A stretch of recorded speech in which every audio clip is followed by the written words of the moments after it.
subscribers only. Access content from each service separately. Savings compared to purchasing both plans separately. See stream.espn.com for complete terms and conditions. Coastal Carolina University offers you the academic experiences you need to succeed after college. From marine science to computer science, from theater to music technology, from hospitality management to health administration, there is a place for you at Coastal Carolina University. With inspired learning opportunities in the classroom, in the field, online, and around the world, Coastal Carolina offers the opportunities to support and empower your success. Visit coastal.edu to learn more. From the ESPN studio, presented by Ortho Virginia. Find one of Ortho Virginia's orthopedic locations at orthovirginia.com. W291CL Lakeside Richmond. WURV HD2 Richmond. We are 1061 ESPN. Richmond, it's time to get your morning going. Richmond Sports Talk by Richmond sports fans. This is Fitz the Bill with Jack Fitzpatrick. All live from the capital of the Commonwealth, where sharp analysis, your cause, and Richmond always come first. If it's making headlines locally or nationally, we're breaking it down. Now, I'll take my talents to South Beach. Live from the capital of the Commonwealth, Fitz the Bill with your host, Jack Fitzpatrick. Good Monday morning, October 13th. Thank you for clocking in, getting your day started with us on Fitz the Bill, 1061 ESPN Richmond, the ESPN Richmond app, and ESPNRichmond.com. Also streaming live on Facebook and Twitter and YouTube. Just type in ESPN Richmond. We'll pop right on up, and you can watch us live on this Monday as we get the week going with so much to dive into, whether it's, I think there was 3 coaches fired yesterday between James Franklin, Oregon State's head coach, and Trent Dilfer being ousted at UAB. And then, of course, there was NFL action, college football action, oh, so much to dive into. And we're going to start right at the top with James Franklin, because what a year, what a calendar year, what a 2 weeks it has been for Penn State fans and former Penn State head coach James Franklin. To start 2025, right? James Franklin, Penn State, playing for a spot in the national championship. Heck, just 14 days ago, when he was fired, he was sitting on the set of College Game Day. His Nittany Lions were undefeated, 3-0, and he was getting set for a showdown with Oregon, where if he had won it, would have likely been the number 1 team in the country. That game ended in overtime. It was a heartbreaking loss, another high-profile loss for James Franklin.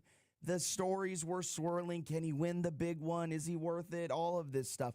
His buyout's $50 million, but everyone looked at the schedule and said, these next 2 games, UCLA and Northwestern, they're certainly get-right opportunities, right? Like, these are games they're going to not only win, but win in extremely convincing fashion. Well, wrong, because we all know by now Penn State falls to UCLA, and somehow they fall to Northwestern on Saturday. And it results in James Franklin being relieved of his coaching duties yesterday. And what was stunning news? I mean, regardless of if you agree with the firing or not, I agree with the firing. It was still stunning, absolutely stunning, that Penn State found the $49 million needed for the buyout and executed that in 24 hours, less than 24 hours after one of the most embarrassing losses in the James Franklin era. And look, the definition of insanity is doing the same thing over and over again, expecting different results. And at this point in 2025, with James Franklin, Penn State was insane. He got you back to the mountaintop. He reclaimed the throne as one of the OG brands in college football, right? He helped rebuild the team after the scandal that rocked State College, Pennsylvania. However, he had maxed things out at Penn State. His coaching style maxed out. There really wasn't more that he could do. He could not win the big games, and that was proven over and over and over and over and over and over and over again. And at a certain point, I think things just get stale. They lost to Oregon this year. This was the year they were supposed to win the national championship, or they were at least supposed to compete for it in a more convincing way than they have in years past. And that Oregon game was kind of that first test for this Penn State team, and they lost it. And I think immediately when you lose that game, the messaging gets stale. It's the same year again. the seniors in that locker room have been through this before. They know what the end result is. So you got a little quit in the team, and they go from 3-0, essentially being the number one team in the country, to being fired. He could not get them out of that funk. They went from 3-0 to 3-3, and things got really, really stale the last 2 weeks. And college football comes at you fast. And I said it was the needed move. We were talking with Lake Lewis, our Raisin Hail Commanders insider. He's a proud Penn State alum. He was out there for the UCLA Penn State game in Los Angeles, and when he came back, we were talking about it, and it seemed that there was just this level of, what are we doing? It was a feeling that was unmotivating fans. It was unmotivating the donor base, and it was something that now in 2025, where that donor base is even more important than it used to be, it's something that just can't happen. And James Franklin, look, he did win 70% of his games at Penn State. But when you win 80% of your games against the cupcakes, against the teams you're supposed to beat, and go 4 of 21, something like that, against teams you need to beat, things get real sketchy real fast when you start losing to the teams you're supposed to beat, UCLA and Northwestern. And it was a sticky situation for Penn State. They needed to make a move. They did it. They made a good one. And now the question is, they got to make the right hire, because it is a important hire, like every hire is, but it feels like there's more pressure on these hires in this cycle, looking at Virginia Tech too, than past ones. Currently, the odds makers like Matt Rule, the rumor mills like Matt Rule, the current Nebraska head coach, to replace James Franklin at Penn State. I personally would love to see, and I know this is a name that a lot of people are throwing out, but I would love to see Penn State make a hard push at Curt Cignetti. He's a connection to the area. His dad coached at West Virginia. He grew up in West Virginia, kind of similar area. Penn State, not a far cry. But Tom Fornelli on the Cover 3 podcast, he broke down that idea, and he kind of put up his finger and said, not so fast, my friends. If you want Curt Cignetti, you might want to move on to the second option. This is what Tom Fornelli said on the Cover 3 podcast. Curt Cignetti's not leaving Indiana for Penn State. In 2025, we don't know for a fact that Penn State is a better job than Indiana. Curt Cignetti, in the last few weeks, has more top 10 wins at Indiana than James Franklin has at Penn State. Indiana has had a ton of financial support boosted into that program in recent years. Indiana is having the success that Penn State has been trying to have for years and was not able to have. There is no reason for Curt Cignetti to start over and move to Penn State when he's literally got it humming right the hell now at Indiana. He might win the Big Ten at Indiana. He's going to get to the college football playoff. I know that a whole lot of Penn State fans are going to want him, and in a vacuum, you think, well, clearly Penn State's better than Indiana. I don't know that it is. Not in this modern era. Things have changed really quickly. Indiana right now is looking like a very similar job to Penn State. So I would get over that. I do not think you're going to get Cignetti from Indiana. I think Indiana will pay him whatever the hell they have to keep him, and I do think he's going to get a raise. So, now, I'm not saying that Curt Cignetti is going to go to Penn State, but here's the thing. Everything he pointed to there, Tom Fornelli, financial backing, success, the ranked wins, maybe winning the Big Ten this year, has Indiana humming. It's because of Cignetti, not because of Indiana. And it seemed like Fornelli was kind of pointing to that being because of Indiana. And sure, the Hoosiers have Mark Cuban, but most of his major financial backing came once the hiring was made and the success came. And there are some flaws in the idea that Indiana is a better job or similar job to Penn State, because Penn State has the blue bloodness in the sport. They've got a better donor base. They've got more engaged fans. And what Cignetti has done at Indiana is awesome. But Cignetti is a guy that wants the challenge. He takes the weird route, right? He went from Nick Saban assistant at Alabama to head coach of IUP at the Division II level. Then he took the job at Elon. Elon, not a football power in the CAA at the time. He got them humming.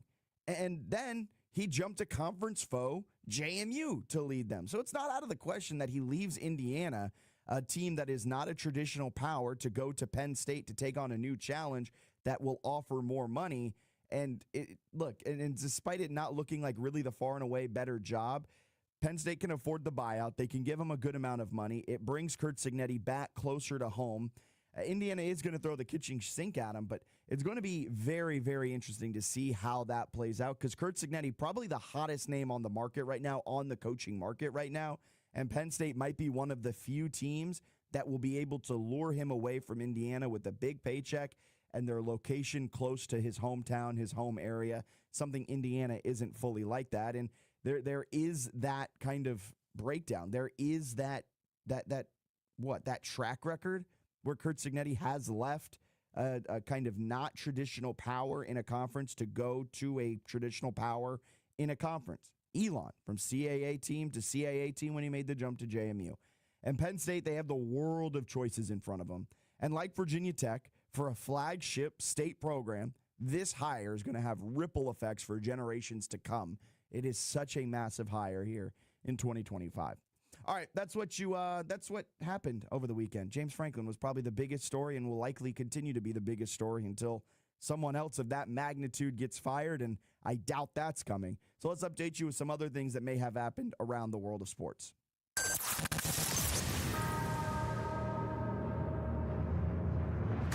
This is your Fitz The Bill morning update, getting you caught up on some of the biggest stories in sports. Around the NFL yesterday, the Jets had -10 net passing yards in a London loss to the Broncos 13-11. Around the NFL as well, the Seahawks got a 20-12 win on the road against the Jaguars. Seattle has now won 9 straight games on the road under head coach Mike McDonald. The Cardinals fall 31-27 to the Colts. The Chargers eke out a 2-point win over the Miami Dolphins. Drake May throws for 261 yards, 3 touchdowns in the Patriots' 25-19 road win over New Orleans. The Steelers keep winning. They're now 4-1 after a 23-9 win over the Cleveland Browns. The Panthers pull out a comeback win, 30-27 over the Dallas Cowboys. The Rams, 17-3 win over the Ravens, who fall to 1-5 on the year. Derrick Henry, though, did have 24 carries for 122 yards. The Raiders, they get a win to move to 2-4 over the lowly Titans. Packers pull out a win over the Bengals. Bucks get their largest margin of victory this season, 30-19 over the 49ers. And the Chiefs last night win 30-17 over the Detroit Lions. Some other things happening around the world of sports in ALCS action. The Blue Jays, they got a George Springer solo shot in the first inning, but that was all the Mariners pitching allowed, and the bats came alive. Polanco had a 2-run blast. Cal Raleigh had a solo shot to power the Mariners to a 3-1 win. That Springer home run was his 21st postseason home run.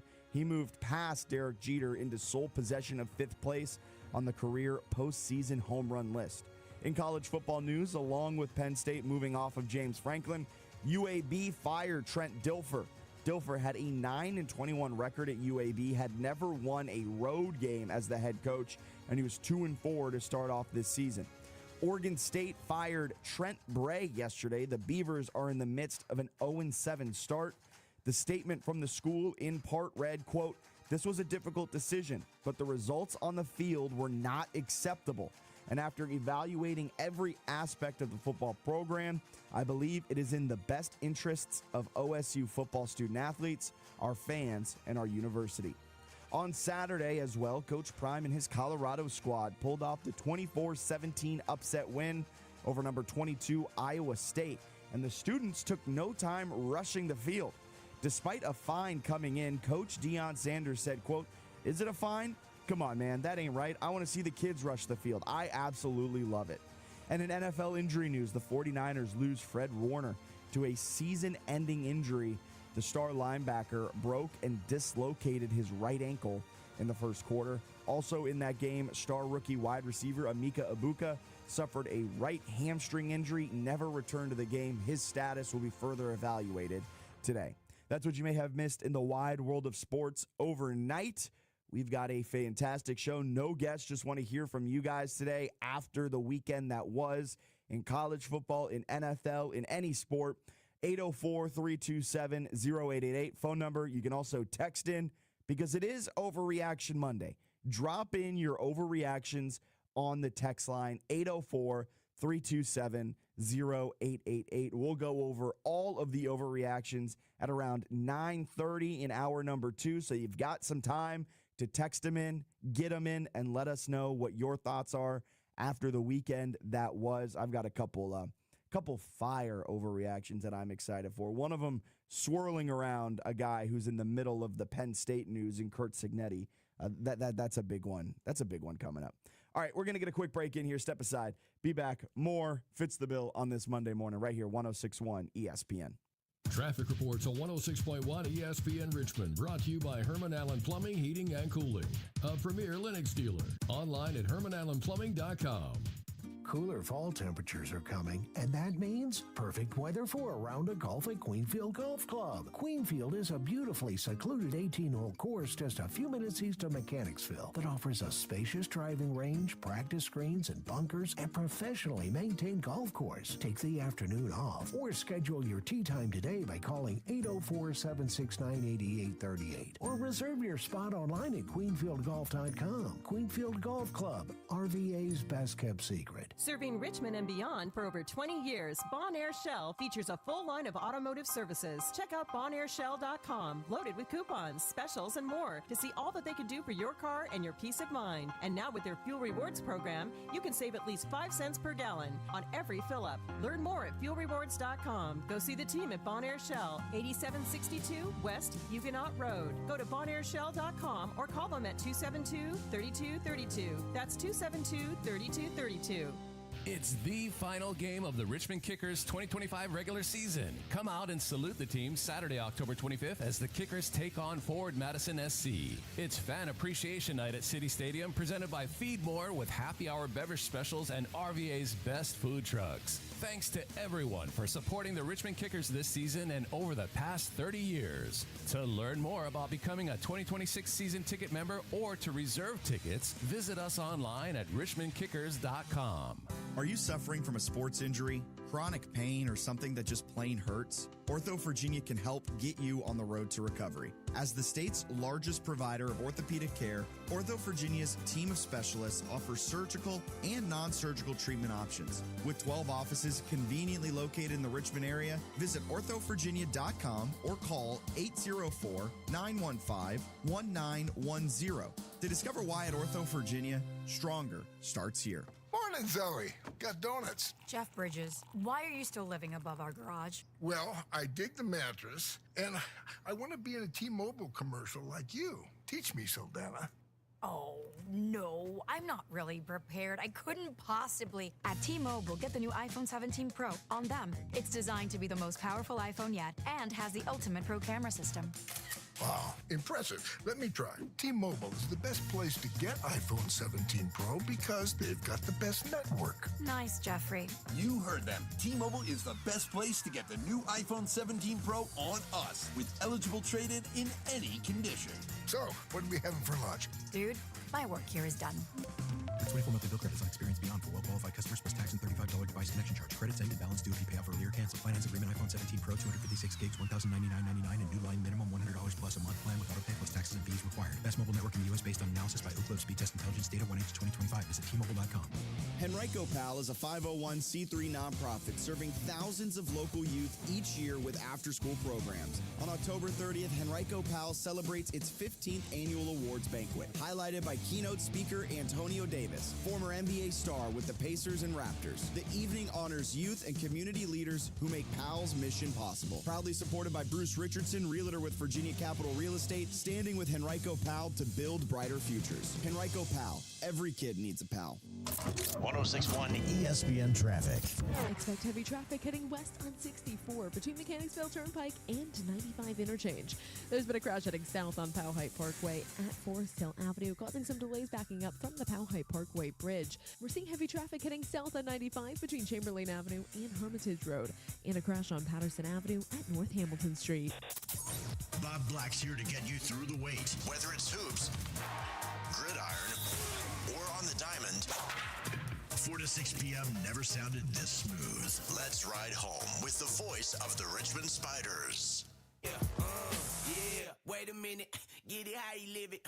10 toes in when we standing on business. I'm a big stepper, underground methods, top-notch first time I heard this song, it was an out-of-body experience. I wasn't expecting like any part of this song. It was pretty crazy. You know what else was an out-of-body experience? I was going to say it's a good lead-in for the next topic. Man, Armstrong on Friday night, we went out to Armstrong for their game against Greensville County. And what was it, 59-6 was the final? 56-9, I think. No, 59-6. 59-6. It was a lot to a little. Yeah, it was a lot to a little in that. That offense was humming for Armstrong. Their quarterback went, 17 of 23, 377 yards, threw for 5 touchdowns. He also had 40 rushing yards and ran for 1 touchdown as well. Just that. And it was funny because talking with Coach Pruitt after the game, he was like, well, we came out with the intent to like find our rhythm passing-wise, and he didn't seem all that impressed with it. He didn't seem all that impressed with the team's performance. And I was just like, man, Coach, y'all balled out, and yeah. I'm kind of with Coach, though. All right. You are a former coach. Yeah, I understood exactly what he was talking about. But it was impressive all around, and I think they were the most – maybe it's just because we're so late in the season, but that was the most complete performance by a team we've witnessed all season on all 3 levels of the game. So offense, defense, special teams, they just look like a complete squad. They look like they were put together. Anthony Handsome was the quarterback. We talked with Donzel Jones-Teal as well. He was the number 1. He was the linebacker for him, and he was everywhere on the field for Armstrong. He had a funny quote after the game.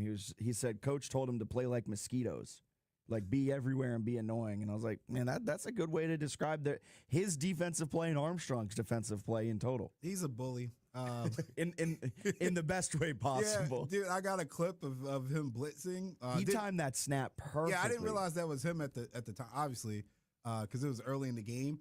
But he just took the poor guard like for a ride, man. Which as a former linebacker myself, I love to see that. Like you have to have that kind of intensity and tone setter on your defense at all levels of football, even in Little League, man. You got to have a guy that's willing to just put the hammer to somebody, and he's definitely that person. Yeah, so Armstrong 7-0 to start the season off. Their final 3 games of the year at Atlee, home against Hanover, at Mechanicsville. So a couple good tests for him here coming up to finish out the season, trying to finish out the year 10-0. You said home against Hanover? Home against Hanover. That's going to be a good one. That's going to be a really good one. Hanover. That defense for Hanover against Atlee was impressive. Hanover's funny, man. Like before we went to see him, I think obviously they were a good team. They had scored like a combined 12 points on offense, but had won both games, and then they erupted.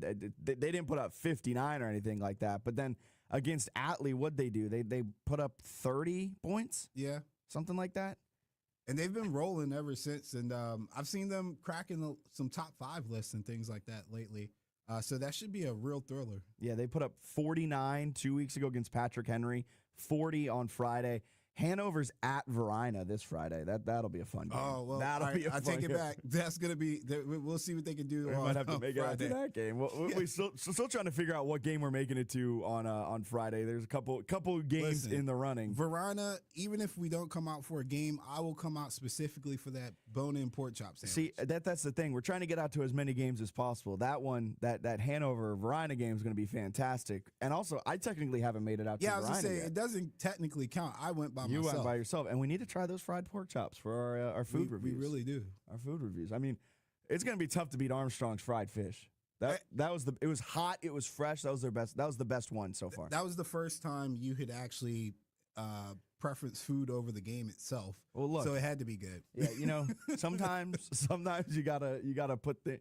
I looked up at the scoreboard and I was like, they're already up pretty big. I can wait in line for 15 minutes. I know, man. I saw the line and I was like, I got to make it to kickoff. And then I looked back and the line hadn't moved. I don't know if it hadn't moved or people were just filling it in more. But yeah, I didn't unfortunately get to taste the fish. My dad asked me about it too. He's like, they have fish at this game? I was like, yeah. I was like, sent them to your food review. It was hot. It was fresh. It was good. It was 10 out of 10. We got a text in, said, I totally understand why some of these college coaches are getting fired. They've underperformed. But what is the advantage of firing them now versus in 4 to 5 weeks at the end of the season? How does it help the program attract recruits or coaching candidates? Does it somehow give them a leg up in reaching out to candidates? I'm pretty sure the coach at Indiana would take Penn State's call in 5 weeks. Has an interim coach ever turned a season around anywhere whatever happened to letting the captain go down with his ship? That was a lot of questions there. The captain did go down with the ship as Penn State went from top 3 to unranked. And probably out of the college football playoff with 3 conference losses. In the last 30 years, only one coach has lost consecutive games as a 20-point favorite. And this isn't a gambling angle. This is literally, you're supposed to whip these teams. You're supposed to win. You lost consecutive games. So that was the first team first coach in 30 years? First coach in 30 years. Yeah, and that's what I was saying, like, in the Open, too, where it's just like, you look at James Franklin, okay, that Oregon loss is a heartbreaker, but what has James Franklin done during his career at Penn State? Lose the big games, but win the games you're supposed to win.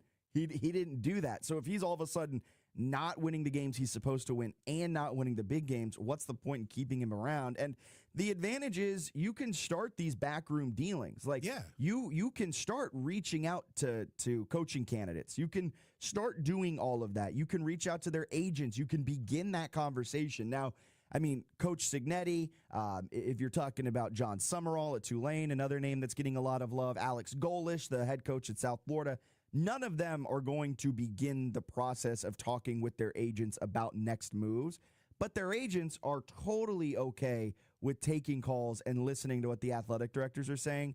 So it does give you a leg up in finding your list, putting your list together.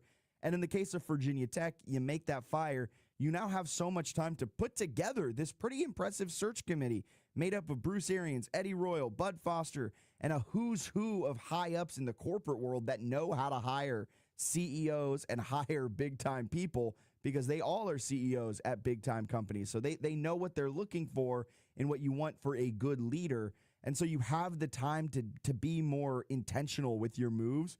And additionally, you can almost shore up some of your recruits. You're going to lose some. We've seen that with Penn State. They already lost the running back. Yeah, they lost the running back, the 5-star running back, the number 1 running back in the class of 27. But it now gives you an opportunity to maybe try to re-recruit him or try to make sure that your recruiting class doesn't completely blow up and you can keep some of the core pieces of it. Because if you fire him at the end of the season, signing day is only a couple months away, although there is no real signing day anymore. But it gives you the opportunity to make sure that, for the most part, things stay as intact as possible on the recruiting side. And then also, you want to make the move because the donors will start losing interest. You may start losing fan attendance, which is then revenue generated. And it's not like they're making this fire thinking the interim coach is going to come in and turn the season around. They're making this fire at Virginia Tech, at Penn State, at UAB, at Oregon State, at Arkansas. Who else is fired a coach? I'm probably missing. There's a UAB. UAB's in there. There's so many coaches. UCLA, that's the one I'm forgetting. They're doing it to just try and get a leg up on the next step in the process. And yeah. And for the record, we need to pay attention to the small details when it comes to Signetti. I get it. The Penn State thing, it's a branded name. We know that more than Indiana. But the clip you played, I think, was spot on. You got to update your rosters, man. Rebuilding at Penn State and going with what you have at Indiana right now are two different avenues. It's a lot of work to rebuild the program in today's game. 100%. But Signetti has that track record of taking that challenge and wanting to do it. He's also got a billionaire backer at Indiana. That's valid. Like, Mark Cuban and him are buddies. Like, I think he's taken. Now, I'm not saying he leaves Indiana, but people who are just like, there's no way he even takes the call. No, he's taking the call. He's listening to the call. He's hearing what they have to say. I think he only leaves for the SEC. I think he only leaves for the SEC if it's Alabama or like a Georgia sideways thing. Obviously, Kirby Smart's not going anywhere. Like a LSU might get him. But like Florida, again, another program that rebuild is just too much work, man. I don't see him going to the South. Like, I don't see him going to the SEC. I think the Big Ten is the better conference, and I think he stays in that conference. The money is there. Whether it's Indiana or Penn State or whatever, I think Indiana is far and away the choice that he is going to stay. But I just think people just throwing out Penn State as a real option for Signetti. It's closer to home. That's where home. So that's where he grew up. He has the connections there. And he literally did this similar thing at Elon going to JMU. Like, he had a good thing going at Elon. Like, he was a successful coach. He turned a non-traditional CAA team into a powerhouse who beat JMU at home, snapping their 25-some-odd game win streak there. And it seemed like he had found a good spot, and JMU poached him away because they were able to offer him more money. So he's got to beat Penn State. So Penn State, yeah, he's got to beat Penn State. But, like, it's not out of the realm to say, like, he would make that move and take on that challenge. But he's also older now. That was, a decade ago? Yeah. He's older now, and maybe he is content with just being the big man on campus at Indiana. If he stays at Indiana, he'll get a statue built for him. I personally want to applaud Penn State, though, for making the move, because a lot of people hang on too long, and Penn State is telling their fan base and people they want championships, they want to win, they want to get over the hump. If he had a loss to Oregon and made it to the playoffs and ended up fizzling out in the playoffs, they probably would have accepted that. But I mean, losing to Northwestern for the Big Ten, losing to Northwestern, and if you're Penn State, Michigan, or Ohio State, that's rough. That is the last straw. You can overlook a UCLA maybe, but losing to 100% Northwestern, that was the most important loss in Penn State recent history. Yeah, because if he wins that game, he's still the coach today. Yeah. 15 days ago, he's on College Game Day, dapping up Nick Saban. Yeah. Celebrating being 3-0. It's a whiteout. It's a whiteout. Things are about to be crazy. 15 days ago. They were about to be the #1 team in the country. Yeah. And now the two he's worst fired. Losses ever. And the two most important games in Penn State recent history. All that stuff I said about Bama and Vandy, you can put in Penn State and Northwestern. You lost to Northwestern? You lost to Northwestern and UCLA. Although UCLA then goes on wins this week as well against Michigan State. Yeah. And then come on, Michigan State. Yeah, right. I don't know what they got. I don't know what UCLA was doing with this new Heisel kid. He was what, a tight ends coach, a wide receiver coach? What do we do? Was he this good the whole time? Like, he's are we just a bad evaluator of coaching talent at UCLA? What is Deshaun? He's the OC though. He's not even the head coach. Yeah, I know. That's the other funny part. He's getting so much love for being the OC, but it's like, hey, Tino Sinceri couldn't do this. The offense that Tino Sinceri was calling was averaging 14 points a game. You make a little switch up, and now they're scoring over 30. And it's like, oh, all right. Let's get a quick break in. Step aside. News or snooze on the other side of this break. 106.1 ESPN Richmond.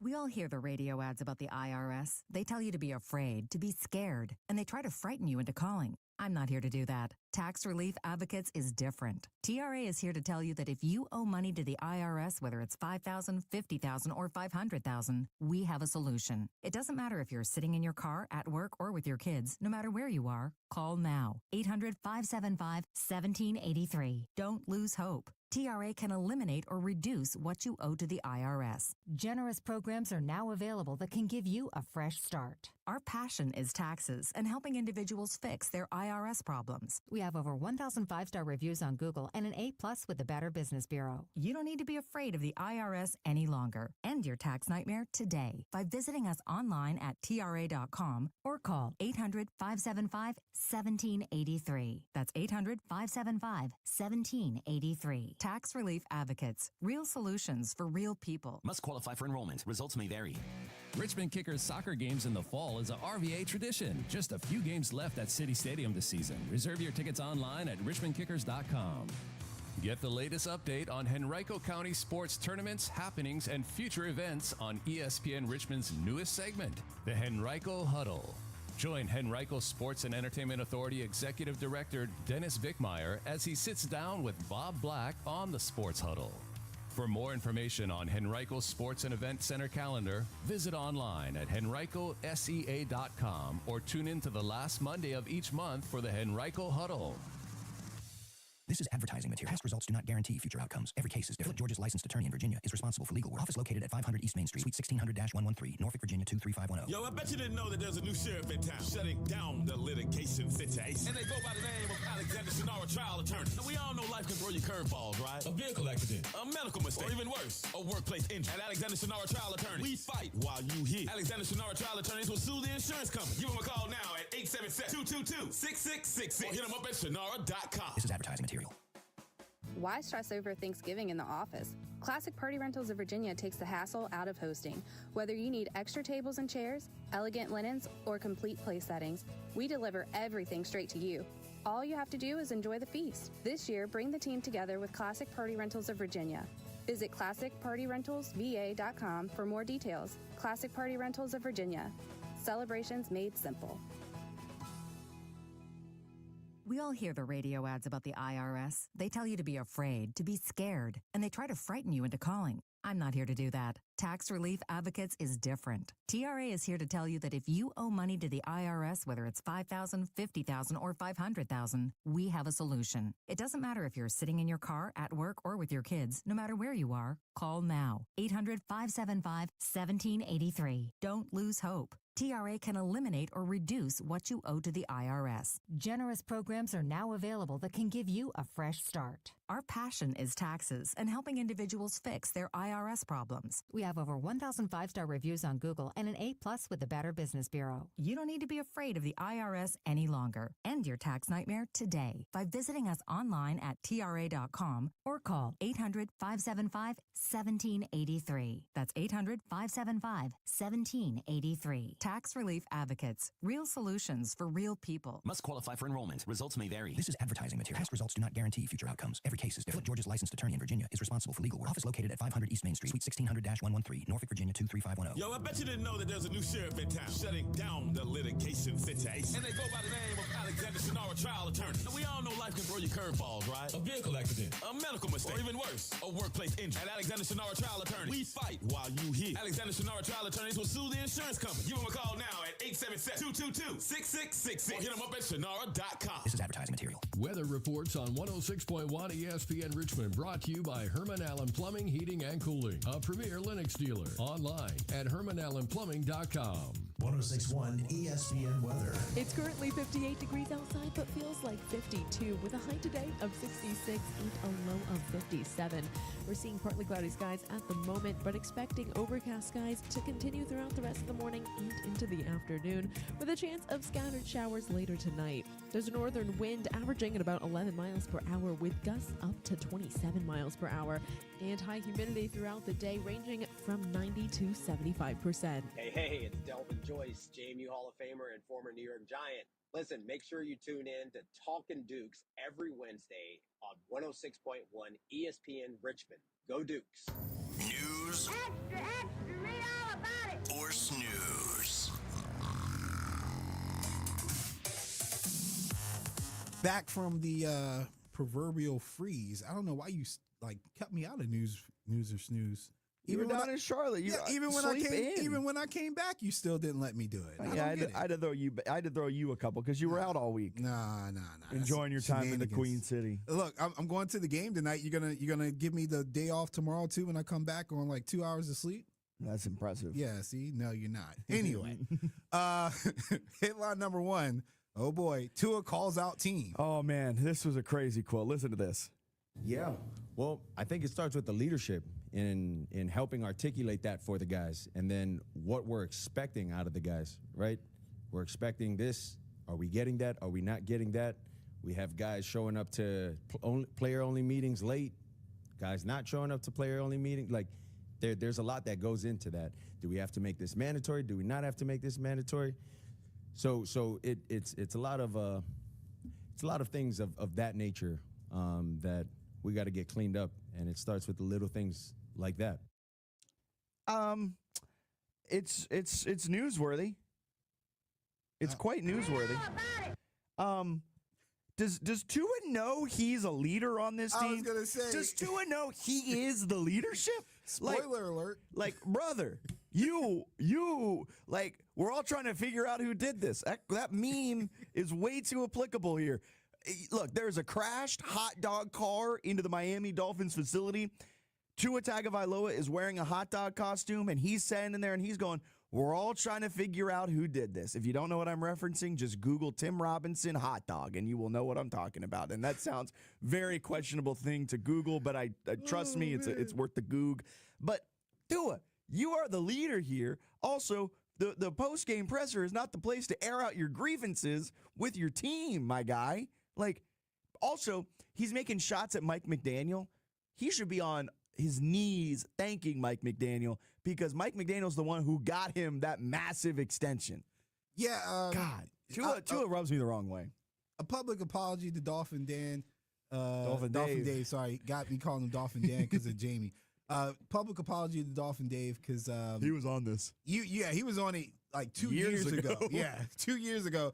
And I was Never like, wrong, only early. Yeah, I was like, I don't see it. I don't see it. Nope. Everything he said was exactly right, man. This team is an absolute disaster.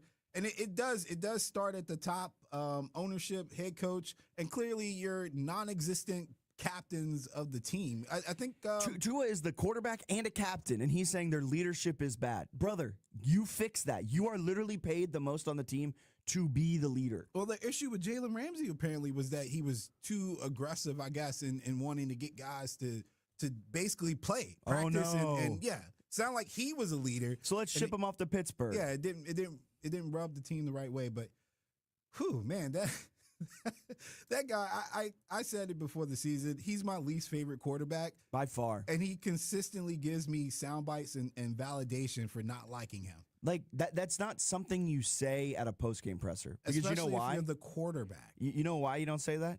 Because now we, in the media in Richmond, Virginia, are talking about what's happening in Miami and making fun of your franchise. Like, your franchise a joke. We were doing that before. Yeah, but now it gives us even more fire. Yeah, now again, Dolphin Dave validated. He really said, we don't have leadership and there's guys not showing up to players-only meetings. You know what I'm doing if a player's not showing up to a players-only meeting and we're losing as much as we are? If I'm Tua, I'm going to that player, his house, his apartment, whatever it is, knocking on the door. Hey, come on. Yeah, there's nobody on that team that can be a Lawrence Taylor and sleep through meetings, and we just ignore it. No, it's so frustrating. All right, what's the next one? Number 2, Jets rack up an overdraft passing yards in London loss, -10. Overdraft. It's an overdraft. This is newsworthy as well. Is it? Because that is the worst net passing yard number in decades. Like, I got to figure out the last exact 27 years. That is the worst passing yards total, net passing yards total in 27 years. So they had 45 pass yards, the Jets did, in London, 55 sack yards. And in college football, right, they take sacks, and if you get a sack, that's negative rushing yards. In the NFL, a sack takes away from your passing yards, which makes more sense. But they threw for 45 yards, which in and of itself is abysmal, and then they were sacked for 55 yards, which makes it negative 10. Yep, so they owe 10 yards. So next game, they actually start at negative 10 yards. We're going to consider that an overdraft. I like that term. I'm going to keep that. And, like, the Jets' offense is just inept. Breece Hall only ran for 59 yards. So they didn't have 100 yards of total offense. They had 82 total yards in this game. And there's a whole other thing to be talked about here, that the Denver Broncos offense is also equally inept and is also struggling. And that's a story that's being swept under the rug because they're 4-2 and they have one of the better defenses in the National Football League. The Chiefs got away with it for a month last year. And the Chiefs got away with it for a month, but the Broncos ain't the Chiefs. Bo Nix ain't Patrick Mahomes. I'll tell you that right now. Yeah, but that defense, which led the Chiefs last year in that October. Sure. I'm going to give them a pass. I'm watching them. Look, I'm not going to come down hard on them yet, but I'm watching you, Denver. You put up 13 points, only 246 yards. I'm watching you there. Bo Nix, 19 of 30, 1 touchdown, 174 yards. But man, oh man, the Jets stink. Yeah, the Jets stink. Jets stink. Justin Fields stink. We need to come up with a criteria for how much time we give quarterbacks to prove themselves. Someone tweeted, it's year 5. This is what he is. Yeah, exactly. But then someone responded, they go, well, what about Geno Smith and Sam Darnold? And they listed all the. Yeah, well, but that's not Justin Fields. Yeah, I know. I was going to say, and with those guys, they went away and then they came back. Justin Fields hasn't gone away. Yeah, send Justin Fields away then for a year or so. Give him to Kevin O'Connell for a little bit. Kevin O'Connell will fix him, or Sean McVay. Have him go through the loop. Go through the Shanahan-McVay tree cycle, and then you'll get paid. But, I mean, it's not getting any better. As a matter of fact, it's getting worse. Some of the issues too came from the sideline. I think they burned the last 35 seconds. It was like just ridiculous on the comeback. And Garrett Wilson was complaining about that. You saw him jumping up and down. That was bad. You can't do that as a new coach, as a staff. Like, Glenn's got to figure it out. Unsportsmanlike had a good thing that they said this morning when I heard like the first 5 minutes. Like, Glenn came in talking about discipline and effort. And you're not getting any of that from this Jets team. So He's got to figure it out. Yeah, he does. All right, number 3. Indiana is number 3 in the latest AP Top 25. Snoozeworthy. What? Sir. Just kidding. He should be number 1. Yeah, I was going to say. Should be number 1. Indiana, a basketball school, is now top 3. Yeah, it's newsworthy. Yeah. This is the rare 3 for 3 newsworthy. You know what it reminds me of? When you, I don't know if you had this happen because you were younger, but like at an arcade game, okay, you're playing an arcade game and all of a sudden some random person pops up and it says player 2 has entered the game. Okay, yeah. I'm following. Indiana is player 2. Oh, okay, they've entered the game. Yep, they are here to stay, actually. Yeah, this is what happens when you get a billionaire backer. Indiana, number 3. Why you say it like that? I mean, it's the open air, man. Things can change overnight. 100%. I'm not saying it is a bad thing. Like you too could be a top 3 team if you can find a good donor. Hey, just go through your alumni database and that part. Yes, that part because Bryce Underwood, Sharon Moore, not necessarily the best coach over there, and Bryce Underwood on pace to throw for 10 touchdowns. So. Free Bryce, man. Sharon should Moore have never went there. God. Fired Sharon Moore. That's a coach that's not getting enough heat. You can't fire him. He's taking all kind of bullets for y'all, man. Yeah, exactly. But that's the thing. That's it. Oh man, he has taken so many for you. But okay, Indiana is number 3. It's their highest rating in program. Ties the highest rating in program history. 1967 was the last time they were this high, I believe, and 1945 was the first time they were ranked this high. My years might be off by a couple, but the 40s and the 60s were the last time. My lifetime, long time ago. Indiana though, they have a real shot at being number 1. Ohio State, I get it, until they lose, which they probably won't be kind of taken off of that one line. But Indiana has a really solid argument for it because what they just did to Oregon was super duper impressive. They went to Oregon's house and they won. It's the first Ducks home loss since December of 2023. And Cignetti, he knows how to break home win streaks. At Elon, he came to Bridgeforth, snapped a 20-plus game home win streak for JMU. He goes to Oregon, snaps their home game win streak that dated back to December of 23. That Oregon offense only was able to muster 267 yards at home. They came in the nation's number 6 scoring offense, and the offense only scored 13 points because there was a pick 6 by Mendoza in there that gave Oregon 20. But, I mean, man, Indiana's legit. And, oh, by the way, they have a 53-point win against a ranked Illinois team. You can rag on Indiana as much as you want about them having a Charmin soft schedule and how they don't play anyone real until they get into the Big Ten conference schedule. But guess what they do against the good teams they have on their schedule this season? They don't just beat them. They make it a statement. They outscored Oregon's offense 30-13. That is a dominant win. They win against Illinois by 53. And you got to give them credit for blowing out the Charmin soft teams that are on their schedule because look at Penn State. Look at Penn State. They lost. They've lost 2 of them, and their coach is fired. Shout out to Cignetti, too, for just his consistent trolling of the SEC and their scheduling. And, I might have to take it back. I might actually like this guy. I've been saying.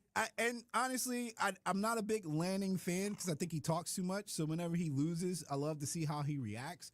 But Indiana has shown that they can whip bad teams and then they can go against good teams, take their best punches, and they can give it back. Like this was a great performance by the team collectively. If stylistically speaking, for them to hold Oregon leading rusher to 59 yards is absolutely amazing. Like a 180 for what people expected. Like they were supposed to get whipped in the trenches, and they stood strong. Brian Haynes, the defensive coordinator for Indiana, he's one of the best defensive coordinators in the nation. They've got a great offensive coordinator. And the addition of Fernando Mendoza has been, you cannot understate that. Curtis Rourke last year was really good. Then he got hurt against Nebraska. I think that was like week 6 or 7 last year. And he never really was the same after that. And when he kind of got hurt and banged up, it threw a wrench in Indiana's, offensive strategy. And as a result, their offense kind of took a step back. Plus, Curtis Rourke was not as good of a quarterback as Fernando Mendoza. And now this offense has taken it to another level, a level that can beat Oregon. It can beat Ohio State. It can beat the top end of the SEC as well. Like, this is a team where people were saying, yeah, Kurt Cignetti can beat everyone but the top 5 teams in the nation. Well, he proved that wrong on Saturday. He got to Dante Moore a whole lot, sacked him a bunch. I mean, it was a really, really, really impressive performance from the Hoosiers in that game. I'm so high on him. And look, I said it preseason. I almost said Rashee Rice. I said it preseason. Fernando Mendoza was going to be the QB1 in this 2026 NFL draft. He's currently the favorite to be the QB1 in the 2026 NFL draft. I've been on it for a while. He is one of the best quarterbacks, and he's being coached by one of the best quarterback coaches in the nation. Indiana, make them number one. They deserve it. They are so good, but extremely newsworthy that the Hoosiers sit at number 3 in the latest AP Top 25. This is advertising material. Future outcomes. Every case is different. Georgia's licensed attorney in Virginia is responsible for legal work. Office located at 500 East Main Street, Suite 1600-113, Norfolk, Virginia 23510. Yo, I bet you didn't know that there's a new sheriff in town shutting down the litigation situation. And they go by the name of Alexander Sonora, trial attorney. Now, we all know life can throw you curveballs, right? A vehicle accident, a medical mistake, or even worse, a workplace injury. At Alexander Sonora, trial attorney, we fight while you hear. Alexander Sonora, trial attorneys will sue the insurance company. Give them a call now at 877-222-6666 or hit them up at sonora.com. This is advertising material. Progressive presents Employee of the Month. Small Business Edition. Today's recipient from Lucky Larry's Landscaping, Larry! Larry saved his business money with a quick commercial auto quote from Progressive. Does it help he's his own marketing manager, accountant, executive assistant, and never been late? Technically, yes, but saving really put him over the edge. So, Larry, give Larry a round of applause. Be your own Larry. See if you could save in as little as 8 minutes at ProgressiveCommercial.com. Progressive Casualty Insurance Company and Affiliates. Finding great candidates to hire can be like, well, trying to find a needle in a haystack, but not with ZipRecruiter. Its powerful technology actively finds and invites qualified candidates to apply to your job. So while other companies might deliver a lot of hay, ZipRecruiter finds you the needle in the haystack. See why 4 out of 5 employers who post a job on ZipRecruiter get a quality candidate within the first day. Try ZipRecruiter for free at ZipRecruiter.com/free. That's ZipRecruiter.com/free. Traffic reports on 106.1 ESPN Richmond, brought to you by Herman Allen Plumbing, Heating, and Cooling, a premier Lennox dealer. Online at HermanAllenPlumbing.com. With rising gas prices in the RVA, save money every time you fill up with the Fuel Rewards program at Bonaire Shell. Sign up today at BonaireShell.com or stop by 8762 Huguenot Road. We all hear the radio ads about the IRS. They tell you to be afraid, to be scared, and they try to frighten you into calling. I'm not here to do that. Tax Relief Advocates is different. TRA is here to tell you that if you owe money to the IRS, whether it's $5,000, $50,000, or $500,000, we have a solution. It doesn't matter if you're sitting in your car, at work, or with your kids. No matter where you are, call now. 800-575-1783. Don't lose hope. TRA can eliminate or reduce what you owe to the IRS. Generous programs are now available that can give you a fresh start. Our passion is taxes and helping individuals fix their IRS problems. We have over 1,000 5-star reviews on Google and an A+ with the Better Business Bureau. You don't need to be afraid of the IRS any longer. End your tax nightmare today by visiting us online at TRA.com or call 800-575-1783. That's 800-575-1783. Tax Relief Advocates. Real solutions for real people. Must qualify for enrollment. Results may vary. Hey, it's Paul Sargent, owner of All Set Auto Richmond. How would you like the best paint protection film, ceramic coating, or window tint for your vehicle? At All Set Auto Richmond, we have the products, knowledge, and experience to enhance and protect your vehicle. I personally invite you to come over and visit us at All Set Auto Richmond. We're on Mayland Drive near 64 and Gaskins. Or feel free to Google us. All Set Auto Richmond. That's ALSET Auto Richmond. All Set Auto Richmond. We can take any vehicle from ordinary to extraordinary.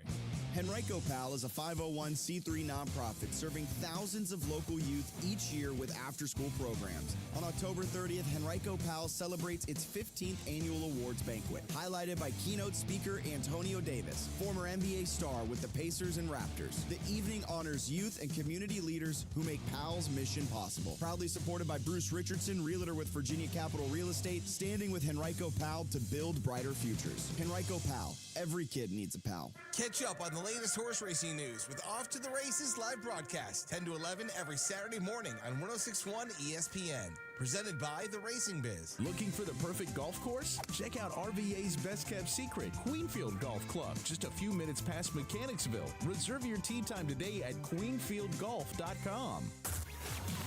Stretch your sports IQ from sideline to sideline. Border to Border with Matt Josephs, where local meets nationwide news. Buckle up for analysis that crosses every line. No passport required.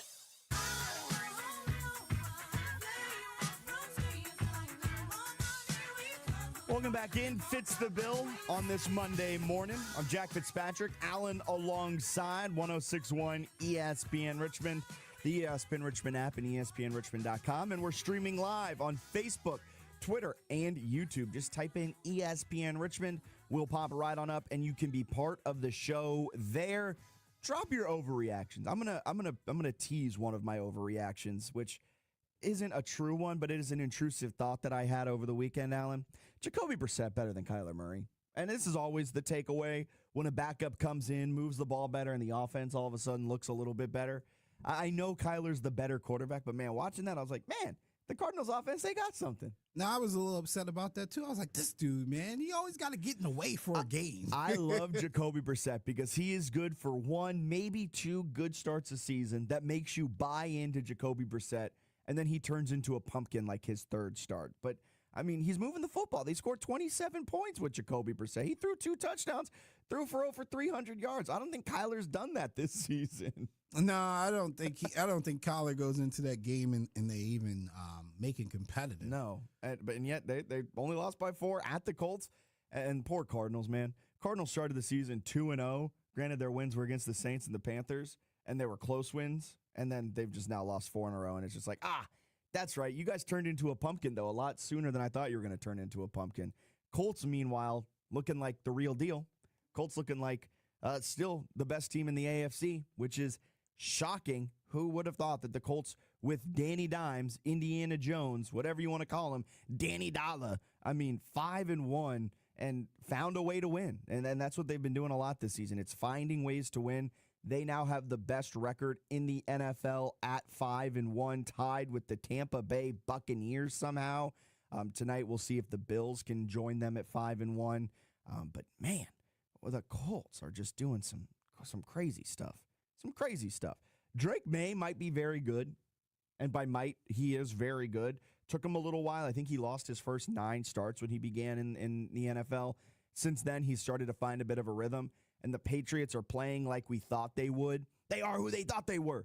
Or playing how we expected them under Mike Vrabel. Kind of was a slow start, but now 4-2. May went 18 of 26, 261, and 3 touchdowns. I mean, he's cooking, and he helped lead the Patriots to that upset win last week over the Bills. The Patriots are for real in the AFC East. That's going to be a fun battle between them and the Buffalo Bills here to finish out the season. We're going to take a quick break. Be back. We've got so much more coming in hour number 2. We've got to talk about the game last night, the massive brawl that broke out at the end, quote-unquote massive brawl. Also, are the Bucs legit? I don't think so, man. I'm not sold on the Tampa Bay Buccaneers just yet. And, of course, we've got Overreaction Monday coming up 9:30. Get your overreactions in now. 804-327-0888. Text them in. We've already got a couple really good overreactions trickling in. We want to see some more. Text us 804-327-0888. We'll be back. Hour number 2. Fitz the Bill, 106.1 ESPN Richmond. Hey, it's Delvin Joyce, JMU Hall of Famer and former New York Giant. Listen, make sure you tune in to Talkin' Dukes every Wednesday on 106.1 ESPN Richmond. Go Dukes! Pumpkins, prizes, and plenty of fun. It's the Scott's Edition Pumpkin Festival happening Saturday, October 25th, noon to 6 at Midtown Green. We've got bands rocking the stage, craft beer and ciders flowing, delicious food, local craft vendors, and a kids zone full of giggles. And don't miss the costume contest with prizes. From spooky to silly, everyone can strut their stuff. Free to get in, fun, rain or shine. Fall is calling. Answer it at the Scott's Edition Pumpkin Festival, October 25th. Get details at scottseditionpumpkinfestival.com. Hi, I'm Rob Nicholson from East Coast Appliance, and to celebrate Columbus Day, we're having a $1 million appliance blowout sale now through October the 19th. We're overstocked with millions of dollars of extra inventory, and it must go. Washers, dryers, dishwashers, ranges, refrigerators, and more. Everything is on sale. Save up to 75% off store-wide with extra savings on open box and scratch and dent models. Hurry in before it's all gone. Now through October the 19th at East Coast Appliance, where you always get the best price or it's free. Ugh, I'm getting so sick of going to the laundromat. Didn't you just get a new washer and dryer? Yeah, but it still hasn't arrived. Where'd you get it? One of those big hardware stores, and every time I call, I get the garden department, lumber department, or something like that. Next time, let me know. I have this appliance guy who does same-day or next-day delivery and install. I'm going to call and cancel my order. Great idea. You should never have to wait weeks or even days for a new appliance. Shop East Coast Appliance today and get the best price, or it's free. This is Brennan Wells, the owner of Pro Weld Fabricators. We are a Richmond-based company. We are here for all of your welding projects. Bradley Hicks here with Pro Weld Fabricators. We bring all the right tools to your doorstep. Emergency repair? No problem. We're available 24/7. For all commercial and residential needs, you need Pro Weld Fabricators. Learn more about Pro Weld Fabricators and check out some of our awesome projects at pro-weldfabricators.com. Pro Weld Fabricators is your #1 source for any of your commercial welding needs. From the ESPN studio, presented by Ortho Virginia. Find one of Ortho Virginia's orthopedic locations at orthovirginia.com. W291CL Lakeside Richmond. WURV HD2 Richmond. We are 1061 ESPN.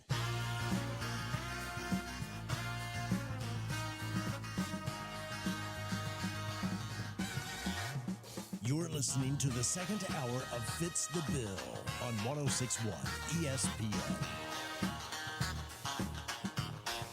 Welcome in this Monday morning, hour number 2, October 13th. I'm Jack Fitzpatrick. Allen alongside right here on 1061 ESPN Richmond, the ESPN Richmond app, and ESPNRichmond.com. Appreciate you making us part of your morning here. We're also streaming live on ESPN Richmond, YouTube, Facebook, and Twitter. Just type in ESPN Richmond. We'll pop right on up, and you can watch live, be part of the stream over there. And we've got no guests coming up in hour number 2. We want to hear from you, 804-327-0888. You can call that number. You can text that number, and you can let us know all of your thoughts from the weekend that was, including, as always, our Monday segment at 9:30.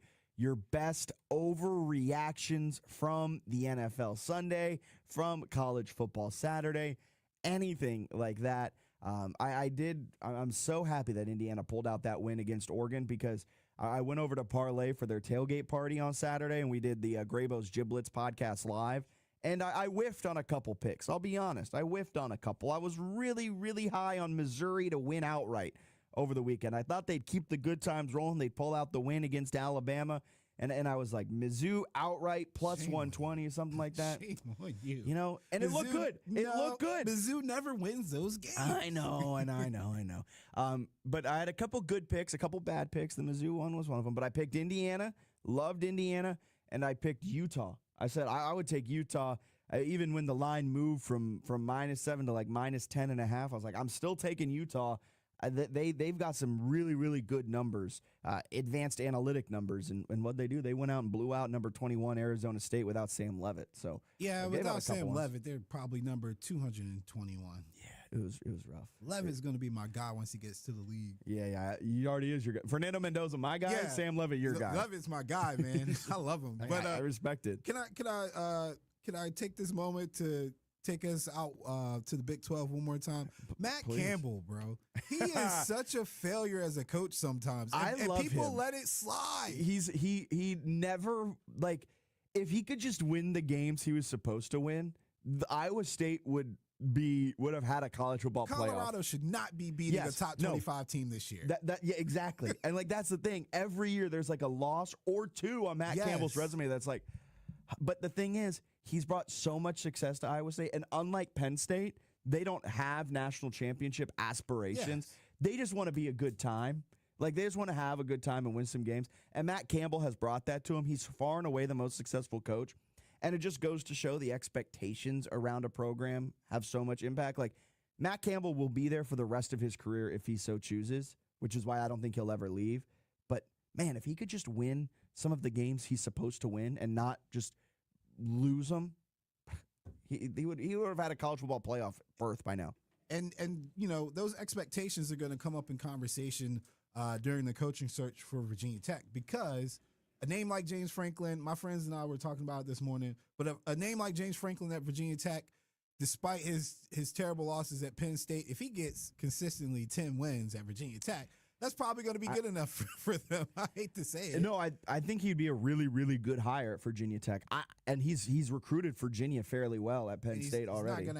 It's not going to cost a lot either because he's got a $48 million buyout that they paid him. So well, yeah, and that's the thing. So kind of like behind the curtain on that, it's not one lump sum that goes to him. They're essentially buying him out for the rest of his contract. But like, if he goes in and he's getting paid $10 million a year, technically, then that offsets the amount of money that Penn State owes him. So Penn State's content with doing this quote-unquote buyout because they know he's going to be a coach somewhere next year. But it also gives James Franklin the opportunity to not cost all that much for this first contract with his first school. So Virginia Tech, in theory, could go out and offer him $7 million, and he could take it because it doesn't matter if he's making $7 million or $20 million a year. He's still going to make that money in his buyout. I mean, Brent Pry was a Penn State guy too. Yeah, I saw someone. I wonder if that's gonna. I saw a Jamie fan, a Virginia Tech fan, go like, "Are they gonna want to go? Like, yeah, that would be a good hire, but are they gonna want to go the Penn State route again?" I don't think that. I don't think that should factor into it, but it will. Somebody's gonna bring it up. I'm still so convinced after talking with Mac last week of Foster and Friends that you can catch every Saturday morning here on 9 a.m. I'm more and more convinced that Shane Beamer's their guy. I think it's Shane Beamer. And I'm not saying that's a good hire or a bad hire. I truly believe that is who's going to be coaching Virginia Tech next season. Everybody's got a price. Everybody's got a price. And if you're listening, I've got a price too. Yeah, I've got a price. You pay me. Yeah, no, I was going to say, even though I've said some things, I can be bought. Look, I can be bought. I said it when Kurt Cignetti was hired to Indiana. I said, look, if Indiana wants to pay me $5 million to do a podcast about Indiana football, I'm leaving JMU Sports News, and I'm going to go be an Indiana podcaster. Oh, my gosh. You give me if you pay me a livable salary, I'm doing it. All right, so last night, the Chiefs get an impressive win over the Detroit Lions, really controlled the game from start to finish. There was a moment in the game where it looked like the Lions were going to take a solid lead over the Kansas City Chiefs. Jared Goff caught a touchdown. Oh, my goodness. Things are looking good. And then the touchdown was called back because it was like an illegal formation or something like that. It ends up being a 30-17 win for the Kansas City Chiefs. There's a quote-unquote brawl after the game. Brian Branch won't shake hands with people. Juju Smith wants to shake his hand. Brian Branch gives him an open hand push to the helmet. And then some things ensue where Juju tries to fight him. Your description of this is great. I just don't think it was that big of a deal. Like open hand push, man. It was an open hand. It wasn't a punch. He took his hand and just kind of he slapped him pretty good. He just shoved his face. Man. He slapped him. Juju embellished. Juju did what he does well. Embellished the thing. He fell to the ground. He's got damage. Brian Branch gets held back by a KC offensive lineman.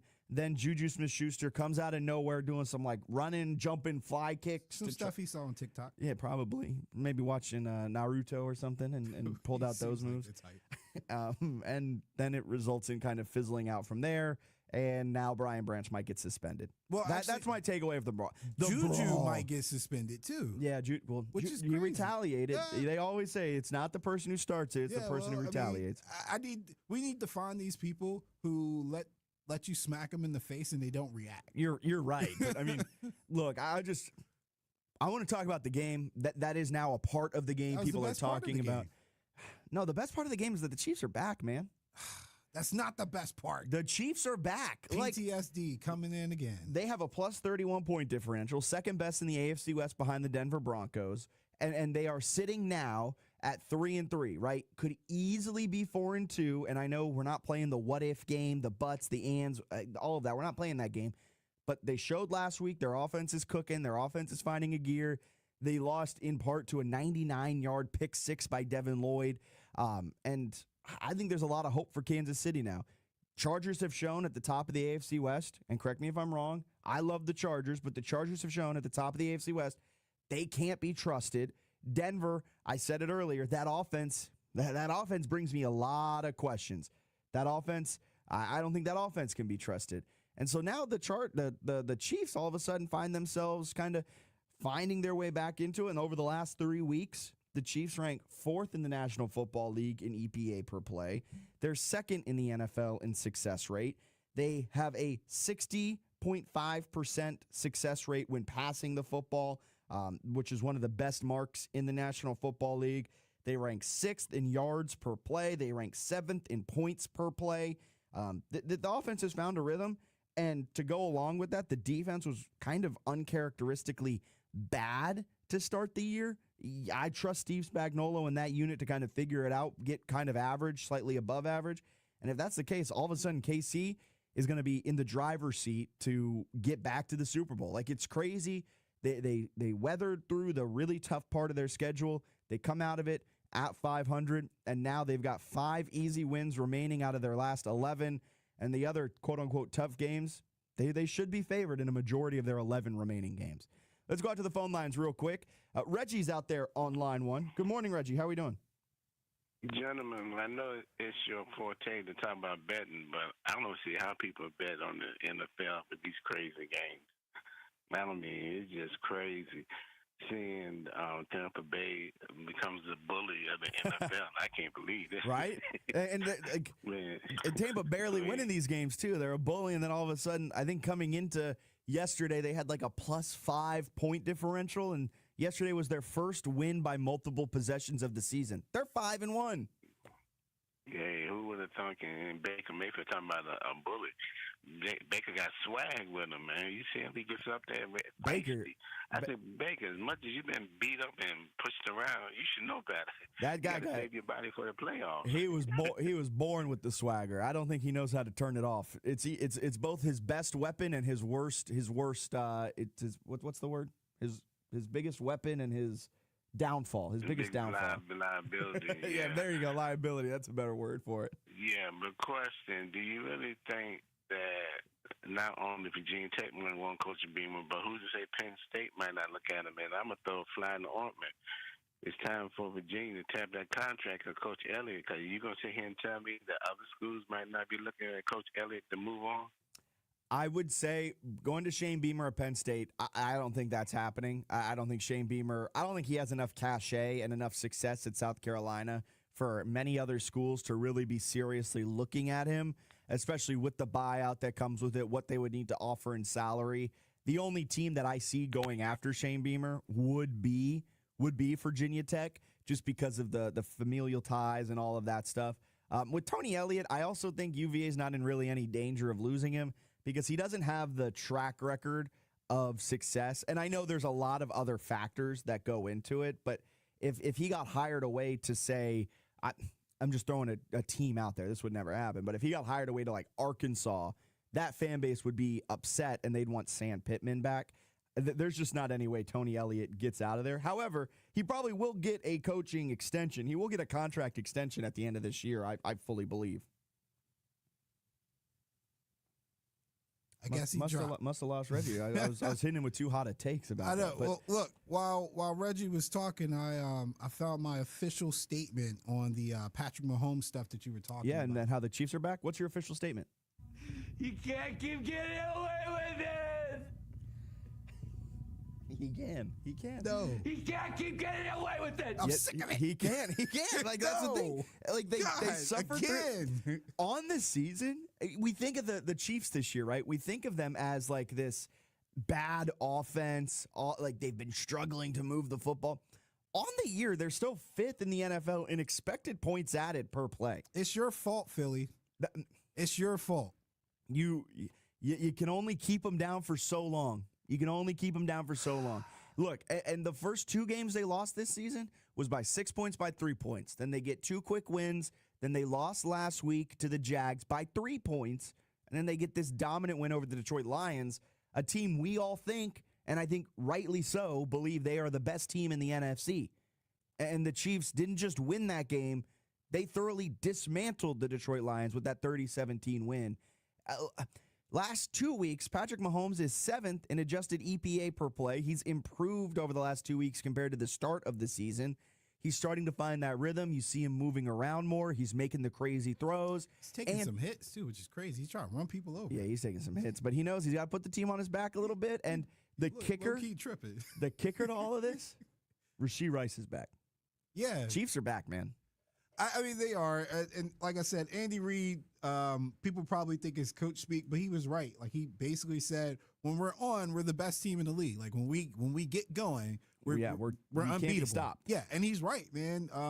Heck, even last night, you can make an argument that they still were not at their best because Kelsey and Mahomes had a couple weird miscommunications. But, yeah, it's good enough. I don't know what you can do to stop them, man, other than hopefully find a unit up front that can dominate them at the line of scrimmage. It seems to be the only time Patrick Mahomes is truly beatable is when in the trenches they're just so overwhelmed that he doesn't have time to process things. Yeah, and this season they rank 5th in the NFL in sack percentage. Mahomes has only been sacked on 4% of his dropbacks. But you know why that is? Because he can move a little. Because he's 3rd in the NFL in scramble percentage. So his offensive line still is not doing what it needs to do. His offensive line is still failing him. Taylor's awful. I don't know how he's still in the league. Exactly. Like, that offensive line needs to figure something out because they have lived and died on Patrick Mahomes scrambles. Essentially, 11% of all of his dropbacks this year have been scrambles. He's a scooter, man. You're lucky that he can create out of that, but you can't live on that for too long. But so far, it's been working out for him, and their offense is humming at a rate that I think I didn't expect. I thought they'd be an average offense to start this year. No, they are one of the top offenses in the NFL. Baker Mayfield is America's quarterback. This isn't hot take day, is it?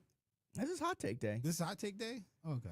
I thought it was overreaction Monday. Oh, no, yeah, overreaction Monday. Yeah. Hey, but Baker Mayfield, America's quarterback, it's an overreaction. He's overreacting to it. I guess. He has an overreaction to it. Let's get a quick break in. We'll step aside. Get your overreactions in. 804-327-0888. We just got one. Baker Mayfield is America's quarterback. An overreaction on this Monday that I'm going to dive into on the other side of this break because the Bucs, I respect them. They're 5-1. They beat my Seahawks. But let's cool the Jets a little bit on the Tampa Bay Buccaneers. We all hear the radio ads about the IRS. They tell you to be afraid, to be scared, and they try to frighten you into calling. I'm not here to do that. Tax Relief Advocates is different. TRA is here to tell you that if you owe money to the IRS, whether it's $5,000, $50,000, or $500,000, we have a solution. It doesn't matter if you're sitting in your car, at work, or with your kids. No matter where you are, call now. 800-575-1783. Don't lose hope. TRA can eliminate or reduce what you owe to the IRS. Generous programs are now available that can give you a fresh start. Our passion is taxes and helping individuals fix their IRS problems. We have over 1,000 5-star reviews on Google and an A+ with the Better Business Bureau. You don't need to be afraid of the IRS any longer. End your tax nightmare today by visiting us online at TRA.com or call 800-575-1783. That's 800-575-1783. Tax Relief Advocates. Real solutions for real people. Must qualify for enrollment. Results may vary. Hey, this is Michael with Incredible HVAC. We're a locally owned business, and we know how important it is to be comfortable in your own home. No matter the time of the year, if your heating or cooling system is not performing like it should, visit IncredibleHVAC.com. When you choose Incredible HVAC, you're not just getting great service, you're also helping our community. $25 every tune-up goes to our local food pantry, and we're proud partners of the Kiwanis Club, Optimist Club, and Share the Love organization. Incredible HVAC not only brings comfort to your home, but also to your community. Wesley Financial Group is not a law firm. Hi, I'm Chuck McDowell, the timeshare cancellation guy. In 2011, I founded Wesley Financial Group with one goal in mind, to help honest folks out of their timeshares permanently. Today, I run Wesley with my 2 sons, a real family business, treating every client and every employee like we'd want our own family treated. That philosophy has helped us grow into the largest, most trusted timeshare cancellation company in the United States. Fortune magazine even recognized us as one of the best places to work. Why? Because we genuinely care. In fact, some of our former clients were so moved by their experience working with us, they joined our team so they could help others to timeshare freedom. If you're stuck in a timeshare, give us a call. Let our family help your family. Call Wesley now for your free timeshare exit kit. 800-549-8866. 800-549-8866. 800-549-8866. It's bow time. The Pork Chop Griller is back at Bojangles for a limited time.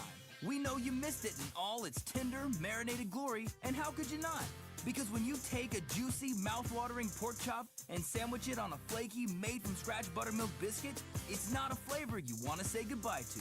And don't worry, if it could talk, we're pretty sure it would say, I missed you too. Get to the nearest Bojangles and order yours today. It's bow time. Looking to grow your local business? Let's team up. I'm Jack Fitzpatrick, host of Fitz the Bill on ESPN Richmond. Together, we can craft on-air campaigns that drive customers right through your doors. Ready to collaborate? Email me, jack.fitzpatrick@summitmediacorp.com. So, a lot of talk, and we just got an overreaction in about this. Baker Mayfield is America's quarterback. I don't know if you were watching last night, Alan. Football Night in America. They were saying Baker Mayfield's the MVP of the league right now. I need clarification on America's quarterback. I need clarification on him being the MVP. Because, sure, he's good, but, like, I'm going to put my Debbie Downer cap on real quick. The Bucs aren't this world-beater team, and I get it. They're 5-1, and you're saying, Jack, they find any way to win. Na. Yeah, but their point differential stinks. And, like, you're losing that game. And, again, I'm playing the what-if game. It's my favorite game to play in all of sports. I don't know if you're winning that game if Fred Warner doesn't get hurt. I'm just saying, Mac Jones threw for 300-plus yards on you. Mac Jones, sure, you're 5-1, but... Yeah, but Baker doesn't have anything to do with the defense. You're right. This is more so now a thing on overall with Tampa Bay, because a lot of people are saying they're one of the best teams in the NFL. I'm hearing that they're the hottest team in the NFL, all this. Yeah, they're 5-1, but their plus 14 point differential is the second worst point differential of any team that has a plus point differential. The only team with a worse point differential that is in the positives is Arizona with plus 3. Tampa Bay has a plus 14 point just for comparison's sake. Another one-loss team, the Green Bay Packers, are 3-1-1 this year. They have a plus 29 point differential. The 4-2 Detroit Lions have a plus 49 point differential. The 4-2 Seattle Seahawks have a plus 49 point differential. The Tampa Bay Bucs at 5-1, while it is impressive, they're 3-1 against NFC teams as well, which is always good. They're 1-0 in their conference, have not lost away from Tampa. Just plus 14 in their point differential. So let's slow the roll a little bit with saying that the Bucs are the hottest team in the NFL. They're one of the best teams. They're a Super Bowl team. Let's pump the brakes there because they've been winning, and I don't mean this derogatorily. Derogatorily? That's not a word. It's a word now. I don't mean this in a rude way, but they're a lucky football team, which is great because at the end of the day, at the end of the season, lucky wins count the same as much as non-lucky wins. But when we're talking about it from a best team in NFL perspective, when we're talking about it from a who can win on any given Sunday type of perspective, you do got to factor in the luck a little bit.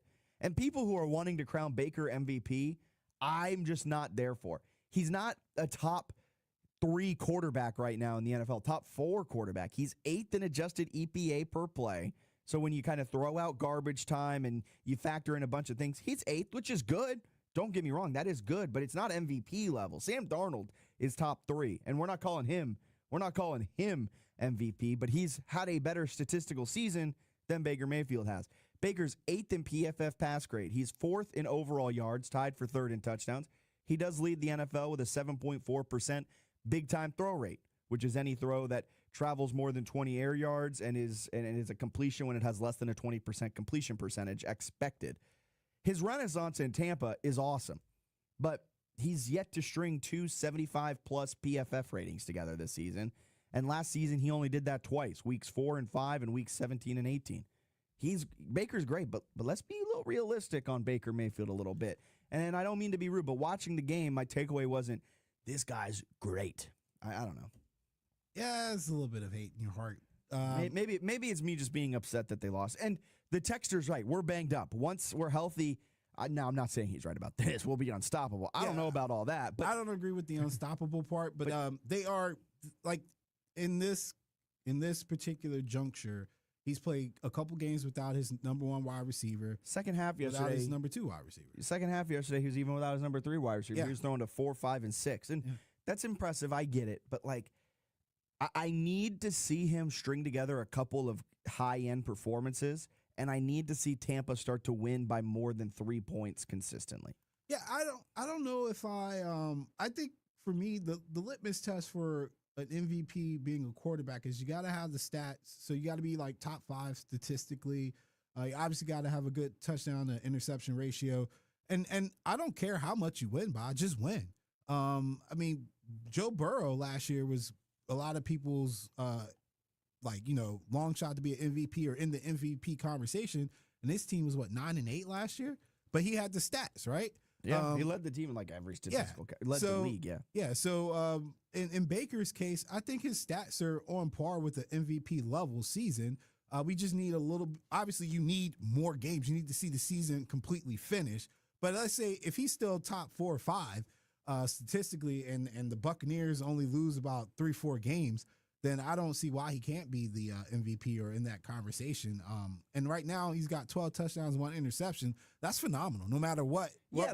Very good. And his big-time throw percentage, which is such a funny stat, but it's 7.4%, which leads the NFL. Like, I get it. He's very good, and he's made Emeka Ibuka the best rookie wide receiver. I get all of that. But, like, my point is I need to see this more consistently week over week, which is something he has not really done since becoming the full-time starter in Tampa. And his highs are extremely high, but typically when he has a really good game, his next game's a little below average. I just want to see that consistency, and I want to see Tampa win games comfortably and not be on your edge of your seat, because it's just interesting to me that the Tampa Bay Bucks have one of the worst point differentials of any division-leading team, and yet we're acting like they're one of the best division-leading teams. Yeah. They have gotten lucky, which, again, at the end of the day, it's a win is a win is a win. I get it. But when we're talking about who's the best of the division leaders, Tampa should not be in that conversation because they are eking out wins. Yeah, and again, I think as far as division leaders go, they're probably the most banged up right now. Yeah. And that's going to factor in to like point differential, right? If you got a couple guys, especially on the defensive side, and then their secondary that are just banged up, like it's just a blessing just to win, honestly, at this point. Yeah, I mean, that's true, and I understand. But, like, I think my major issue is just, like, hearing the way that the national media is being like, this team is so good. They got to have a hot take. Like Baker said himself, all the stuff he did before was cocky, but the difference is now he's winning, so he's a dog. Yeah, that's how it works. That is how it works. That's the nature of the beast. And I respect Baker for how he handled it. Their MVP chance, people are kind of already crowning him the midseason MVP, and he's like, well, we still got a lot of season to go. We still have to win a lot of games. It's going to be a dogfight. Probably not going to be a dogfight in the NFC South, but I get what he's saying.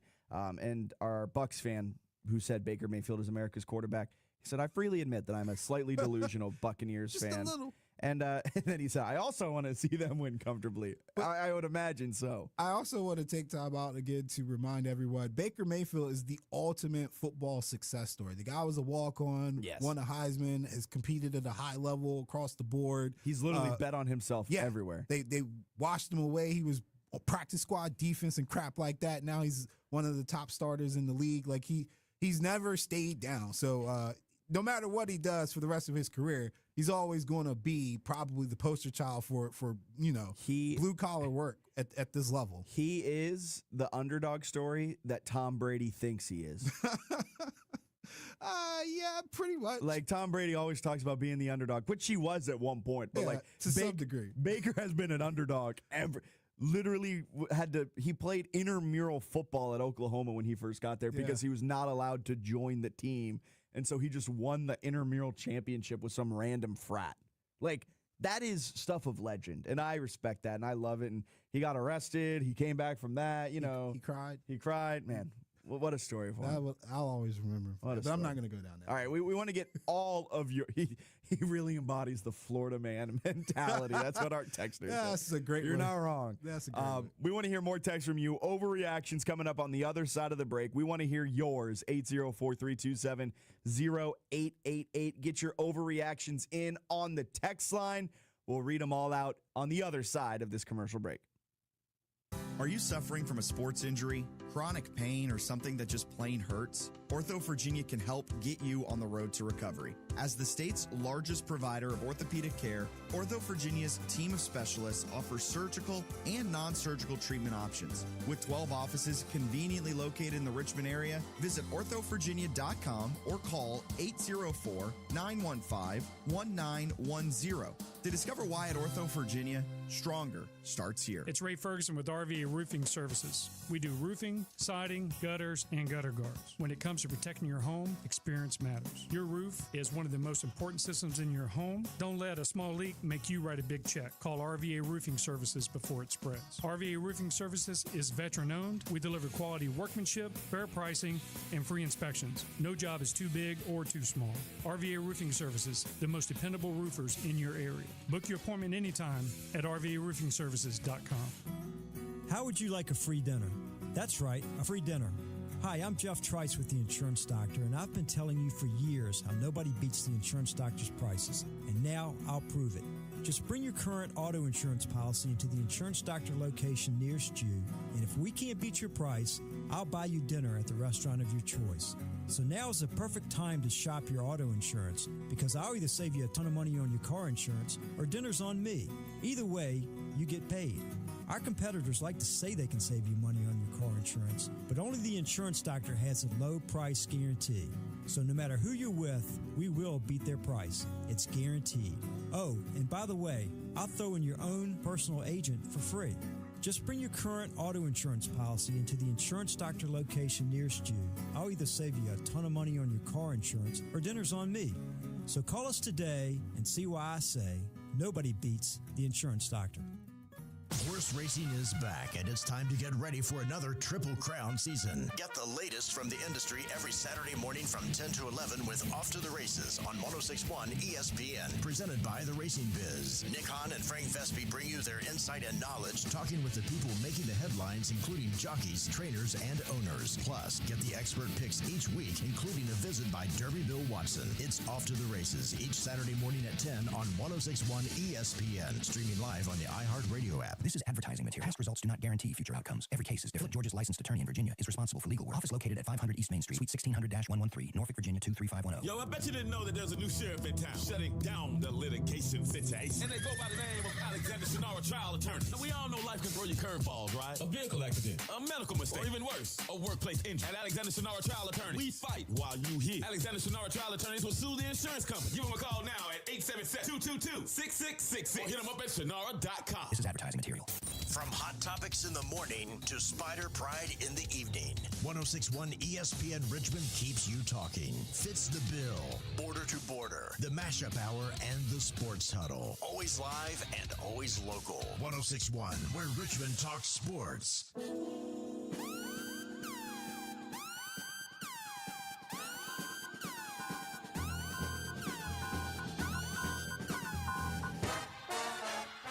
Overreaction Monday. I got one for you. Okay. Jackson Smith and Jigba, best wide receiver in the NFL right now. JSN, baby. Best in the best in the league. So fan base, man. Hey, but I got stats to back it up. You ready? I don't care about your stats. He's not better than Udoka. Is it Udoka? Abuka? No, Abuka. There you go. You know what I'm trying to say. Sounding like Rob Gronkowski. Dude, there's like 6 sports going on right now. I'm sorry, I mixed my basketball with football. Ime Udoka, the head coach of the Rockets. Again, 6 sports going on. Jackson Wait till I get to baseball. He is better than Amika Ibuka. He's not better than Amika Ibuka, Ibaka, whatever, Booga Wooga, whatever you want to call him. Nah. Literally all of his stats are better than Amika Ibuka. That's because his quarterback's force feeding him. Who else is there to throw to? It's because he's open. No, Baker Mayfield actually spreads the ball around. Who is Baker throwing to outside of Amika Ibuka? Well, Mike Evans was there for quite some time. He got hurt in week 3. He's been out for like 2 weeks. That was week 3. No, that was week 4. He got hurt in week 4. Let's compare them the last 2 weeks. Second in NFL. That would be bad because Amika got hurt.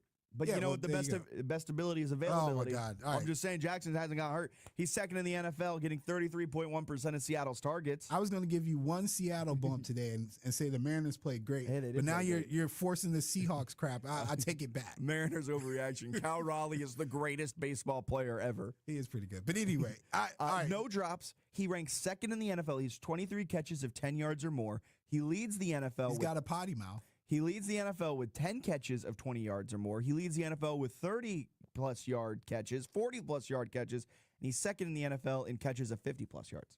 I'm just saying, he's just so fun to watch, man. Let me have this one. He's good. I can't. He's good. I just lost Fred Warner, so I'm definitely not letting you have anything. I see what you mean. All right. That's fair, I guess. But Jag's been the Jigba.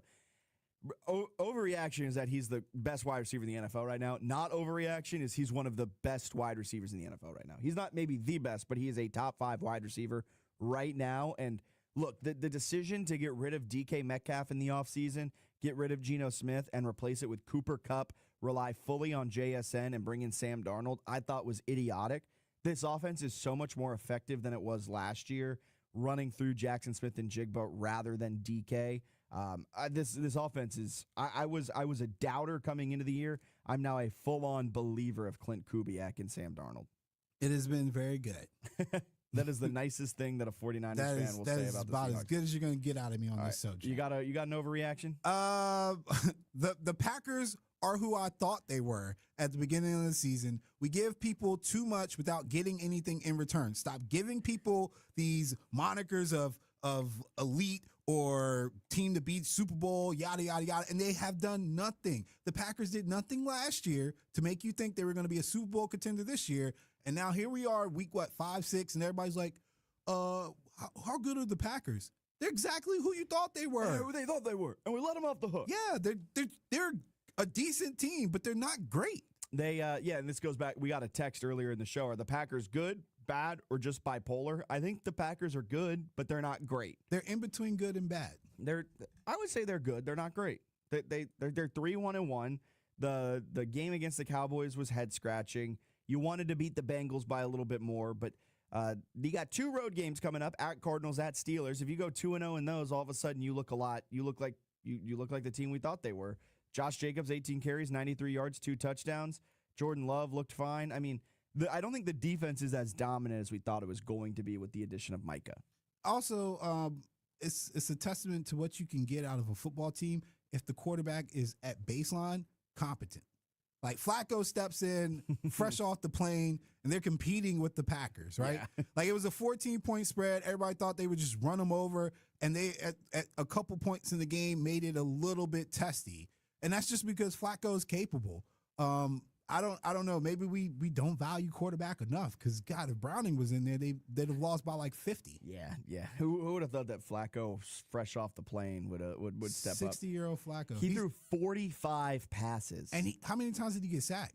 Once. Exactly. I thought he was going to die. I really did. I thought it was over for him. Who knew that it's like the quarterback that sacks typically are accredited to the offensive line. Yeah. But typically it's like equal parts the offensive line fault and the quarterback fault. You got a quarterback like Joe Burrow who likes to hold the ball for 6 seconds. You're going to get hit a lot. So, yeah. And then I do think Jordan Love needs to find more consistency. Like 19 of 26, 259. You got to be one touchdown, one interception. Go back to Jordan Love at Utah State. This is exactly how he was. Yeah, 100%. He didn't get any better. I'm still amazed that he's a top 10 quarterback in the league. I think he's reached his ceiling, honestly. Jordan Love or Jalen Hurts. You're starting a franchise tomorrow. No one else is picked. You got to pick one of them. Am I taking them coming out of college, or am I taking them as they are right now? Right now, you're taking them. As they are right now, I would take my shot with Jordan Love. So would I. Just because it's a passing league. That's all.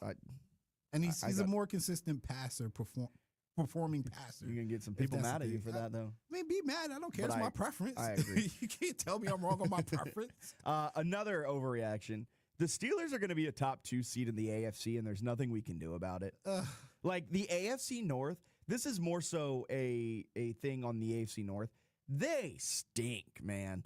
The Bengals are the second best team in the AFC North at 2-4.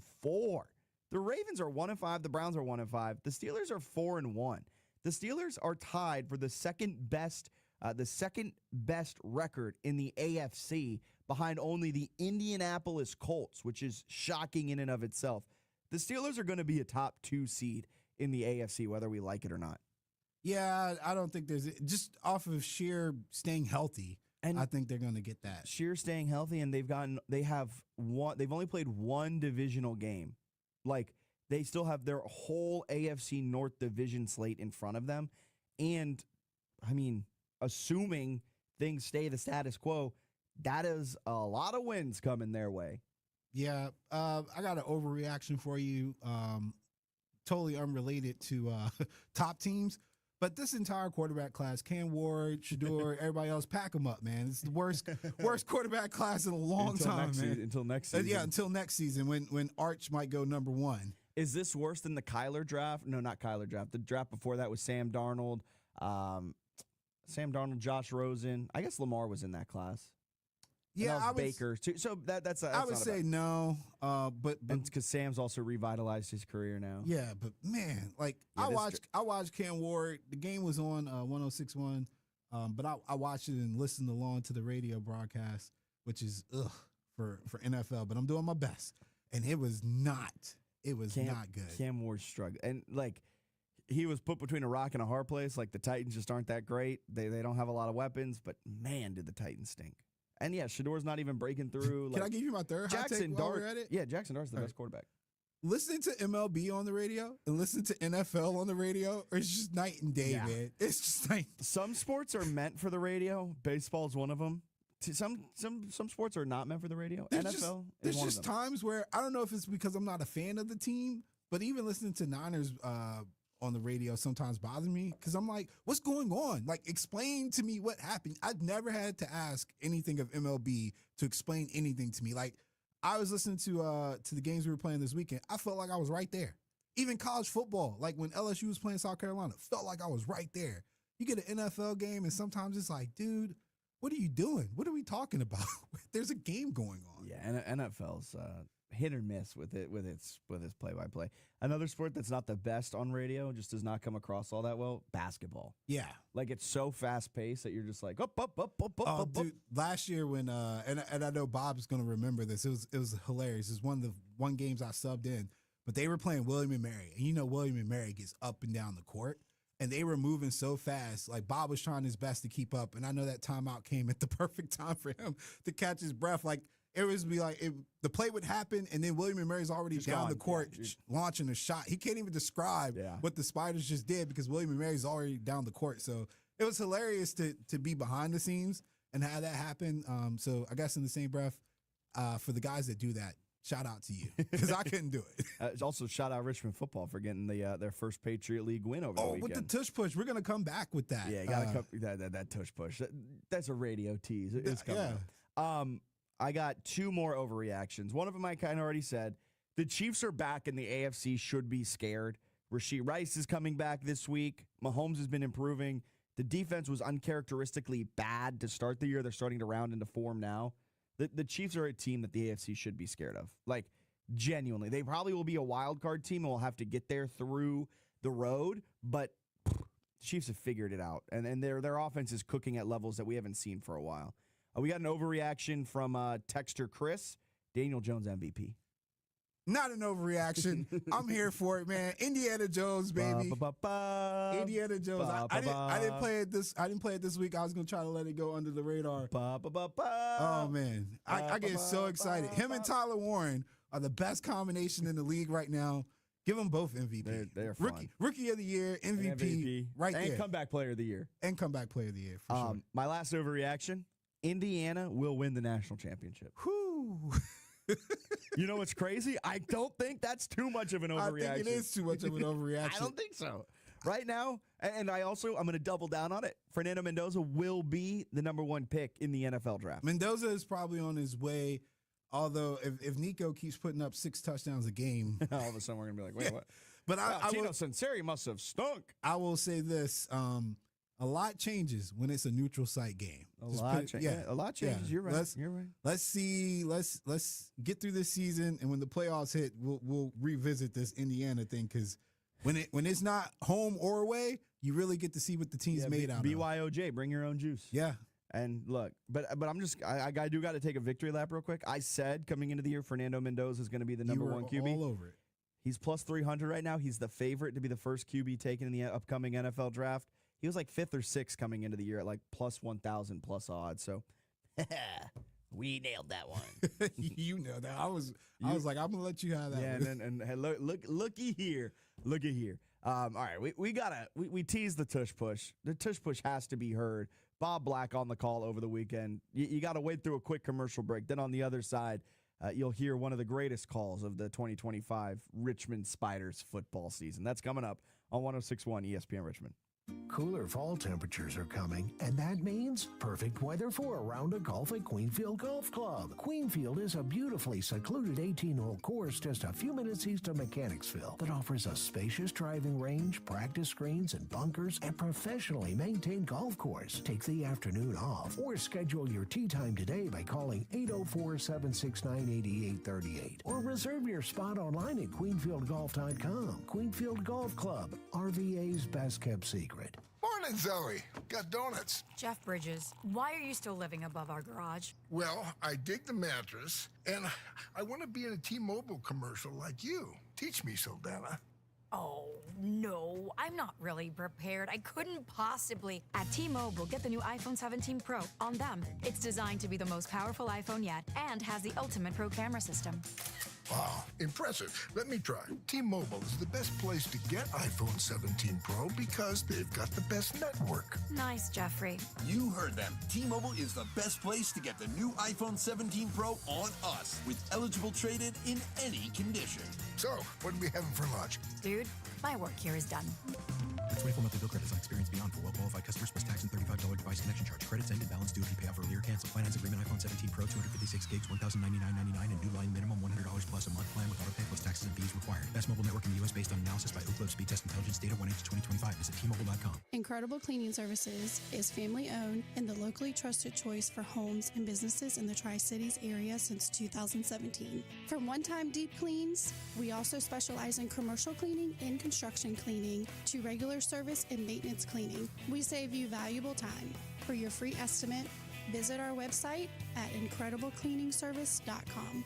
Here at Incredible Cleaning Services, we will give you your weekend back to spend it with family and friends. incrediblecleaningservice.com. Henrico Sports and Entertainment Authority Executive Director Dennis Bickmeyer joins Bob Black for the Henrico Huddle, ESPN Richmond's newest monthly feature. Hi, I'm Rob Nicholson from East Coast Appliance, and to celebrate Columbus Day, we're having $1 million appliance blowout sale now through October the 19th. We're overstocked with millions of dollars of extra inventory, and it must go. Washers, dryers, dishwashers, ranges, refrigerators, and more. Everything is on sale. Save up to 75% off store-wide with extra savings on open box and scratch and dent models. Hurry in before it's all gone. Now through October the 19th at East Coast Appliance, where you always get the best price or it's free. At East Coast Appliance, we used to shop all over town to make sure you were getting the best price. Now we use AI to make the process easier and a whole lot faster. We have electronic price tags on all of our appliances that scan our competitors' prices and then check our prices to make sure we're lower. We take our best price guarantees seriously, and this helps to save our customers time and money. So if you're in the market for a new appliance, just stop by your local East Coast Appliance Superstore and see for yourself. East Coast Appliance, the best price or it's free. 106.1 ESPN. Catch Border to Border with Matt Josephs. Statewide sports debates. Unfiltered takes and no-nonsense analysis. Tune in daily and join the conversation.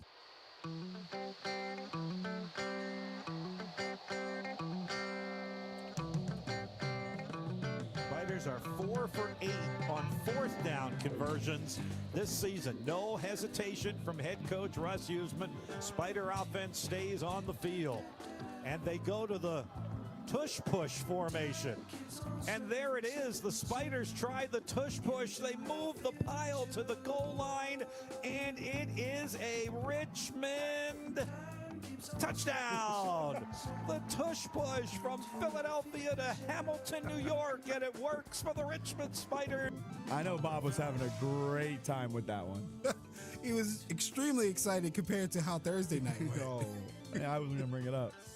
Hey, you have to bring it up. They brought it up on the broadcast. They used Chris it did. 4 times in a row on Thursday night. See, the Spiders, more efficient offense than the Philadelphia Eagles. Only needed one try. Although I don't know about this song because the tush push really isn't flying like an eagle.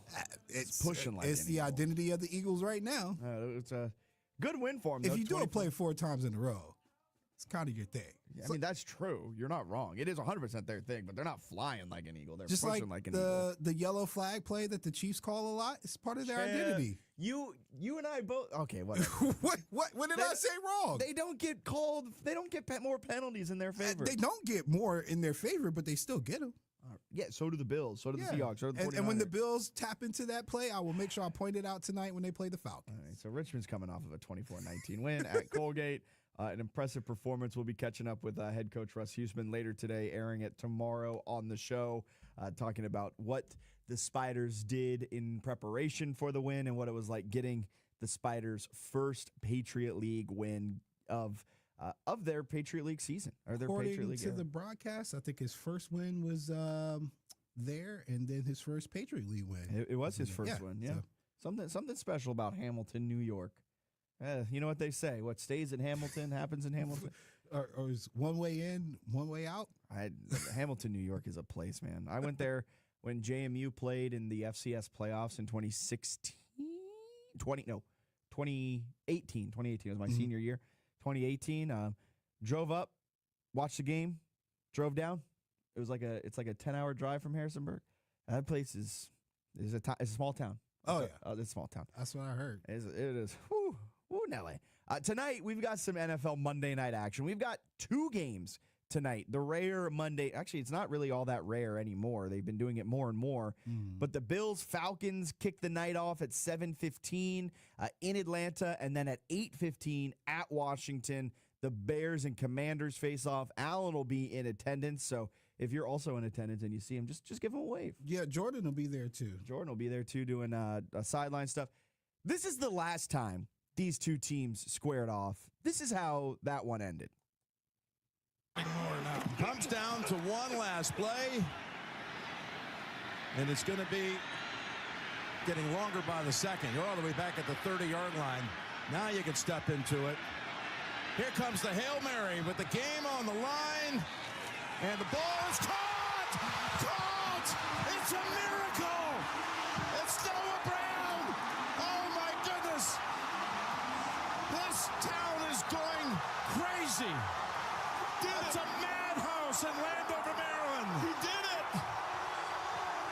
So that play, you could argue, single-handedly changed the fortunes of both teams. Because from there, Chicago would go on to lose the next 9, have their coach fired, and have all of the good vibes after their 4-2 start to the season be worn off in an instant. For Washington, after that, they then go on in a fantastic run, finding their way all the way to the NFC Championship game. And you could argue both teams' change in trajectories happened on that one play. So there's been a lot of talk around that coming into this game and how they're using last year and all of that stuff. And this is what Jaden Daniels said when looking back on last year's Hail Mary and using it for this season. Like you said, you don't want to look back at last year, the Hail Mary, all that. You don't seem to want to do that with a lot of things. Why is that? Like, what don't you want to look back at? Like, I mean, that Hail Mary ain't gonna help us win the game on Monday, so what's the point? He's not wrong. I love that response. Jaden is hilarious, man. That question was from our friend John Keim as well, our ESPN Richmond guy. I'm just laughing because I'll never forget asking him, what was his plans in his first bye week, and he was like, I don't know, watch film, play video games, watch film. So you guys look at me, and he's like, it's not gonna help us this year. You're so boring. It's not believable. He's way too. But he's definitely competitive. His pulse rate is just so low. But yeah, but he's like when he said that, I 1,000% could feel his annoyance in that. Like, I'm not thinking about that crap this year. He's the quote unquote ultimate competitor. No, yeah, I believe that. I truly believe that in how he carries himself. It's just a silent method to it. He doesn't do a lot of talking. Telling you what he's going to do. He just does it by action. But apparently on the field, he is talkative in a friendly way. That's almost more off-putting. Could you imagine him talking nice to Brian Branch? We might see a full-on brawl between the two. Somebody in one of the games earlier this season was talking about how he was trying to be like friends with them, and he was like, "Yo, shut up, we're competing." I don't want to be your friend, man. Not right now. Matter of fact, it was I think it was Abdul Carter or Thibodeau. It was the Giants game. They That's were like, so funny. They were like, he just wouldn't stop talking. He wouldn't shut up, man. Yeah. We just want him to stop talking. But it should be a really fun game tonight against the Bears. The Bears. I mean, and I feel like I keep saying it. I feel like I'm a broken record when I do say it. But if the Commanders want to be regarded as a top team in the NFC, if they want to compete for the NFC East, this is a game they have to win. The Bears come in 2-2, 1-1 away from Soldier Field. Like, there's a very simple blueprint to the Commanders winning. Run the football well. Yes. And keep running the football. A total of 40 carries spread out by Daniels, McNichols, Rodriguez if he's good, Bill. Like, they just need to give the ball to the guys on the ground and keep pounding the rock. It'll work, man. It'll work. The minute the Commanders start getting positive yards on first and second down and their third downs become 3rd and 2, 3rd and 3 area, they're going to be the most unstoppable offense in the league because when they put the ball on the ground, they're getting 4 or 5 yards a carry. I mean, their success rate on first and second down, their success rate overall has been really, super solid. And they just got to keep doing that. Yeah. So far this season on early downs, their success rate, I'm pulling it up now, their success rate on early downs is 3rd best in the NFL. Yeah, and that's why they've maintained some level of consistency in their scoring. But that's the key, man, because when you have a good running game, and you keep it 3rd and 2, 3rd and 3, and even Mariota, he's a mobile quarterback. That opens up the playbook and puts the defense on their heels a ton. Yeah, and the funny thing is, though, they are having those successful plays on first and second down. They are, 26th in the NFL, so 8th worst in late down success rate. Yeah, which is a complete reverse of last year. Complete reverse to last year. Last year, they were one of the best teams of NFL history in terms of late down success rates. And success rate on late down, so early downs is first and second, and a successful play there is defined as gaining 50% of the yards or more to get a first down. Late downs are defined as 3rd and 4th down, and a successful play is getting 100% of the yards needed for a first down. So on first and second down, they are picking up 5 yards or more, or whatever it is then on second down, 50% of the time, which puts them in 3rd and short situations, which they are then not converting on. Their passing takes a pretty massive hit in terms of expected points added. Their rushing still is solid, but typically they're not running it as often, and that gets back to the point of needing to run the football more on those late downs because they are good at it.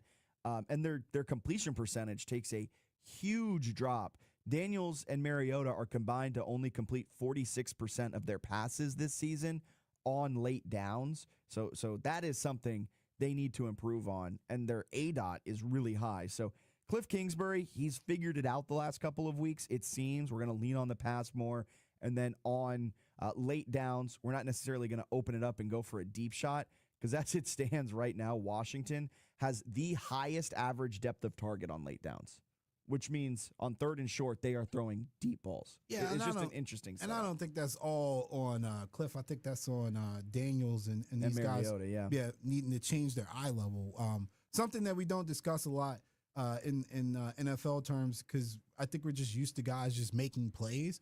But there's a lot of like 3rd and 1s, 3rd and 2s, and you see guys taking shots, and you're like, what why? We just need 2 yards. Yeah. So getting back to the basics helps with that. Sometimes, like on 3rd and short, you can take that shot if if you're you're going to gonna go go to to 4th. Yeah. But the thing is, Washington now, who converted 95% of their 4ths last season, are converting less than 50% this season. So, like, you've got to adjust a little bit. Yeah. And that's the key. It seemingly has adjusted the last couple of games where they are running the football more. Bill Krosky-Merritt had that coming out party last time out in Los Angeles where he ran for over 100 yards, had 2 touchdowns. You hope they kind of stick with that against a Bears defense that isn't really all that much of a world. Like, Chicago's a fine team. They're not a great team. Dare I say they're not a good team. They're a fine team.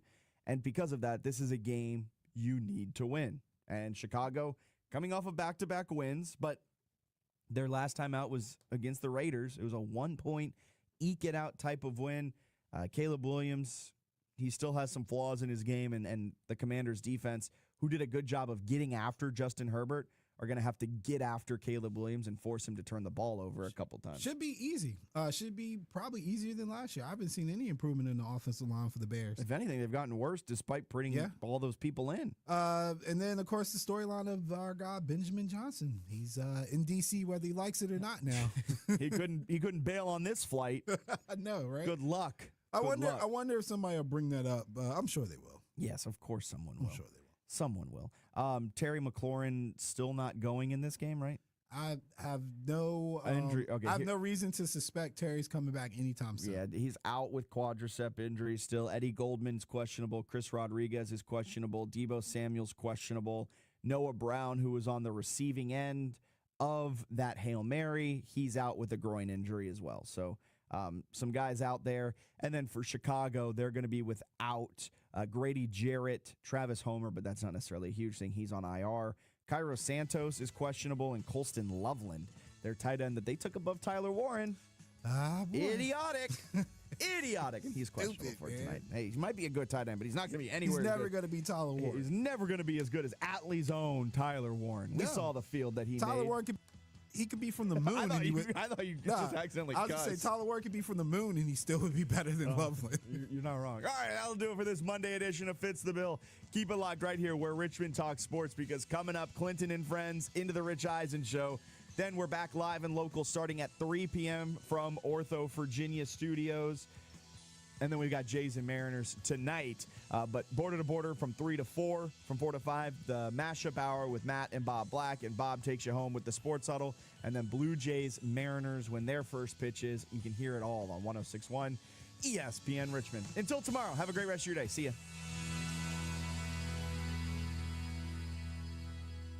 From the ESPN studio, presented by Ortho Virginia. Find one of Ortho Virginia's orthopedic locations at orthovirginia.com. W291CL Lakeside Richmond. WURV HD2 Richmond. We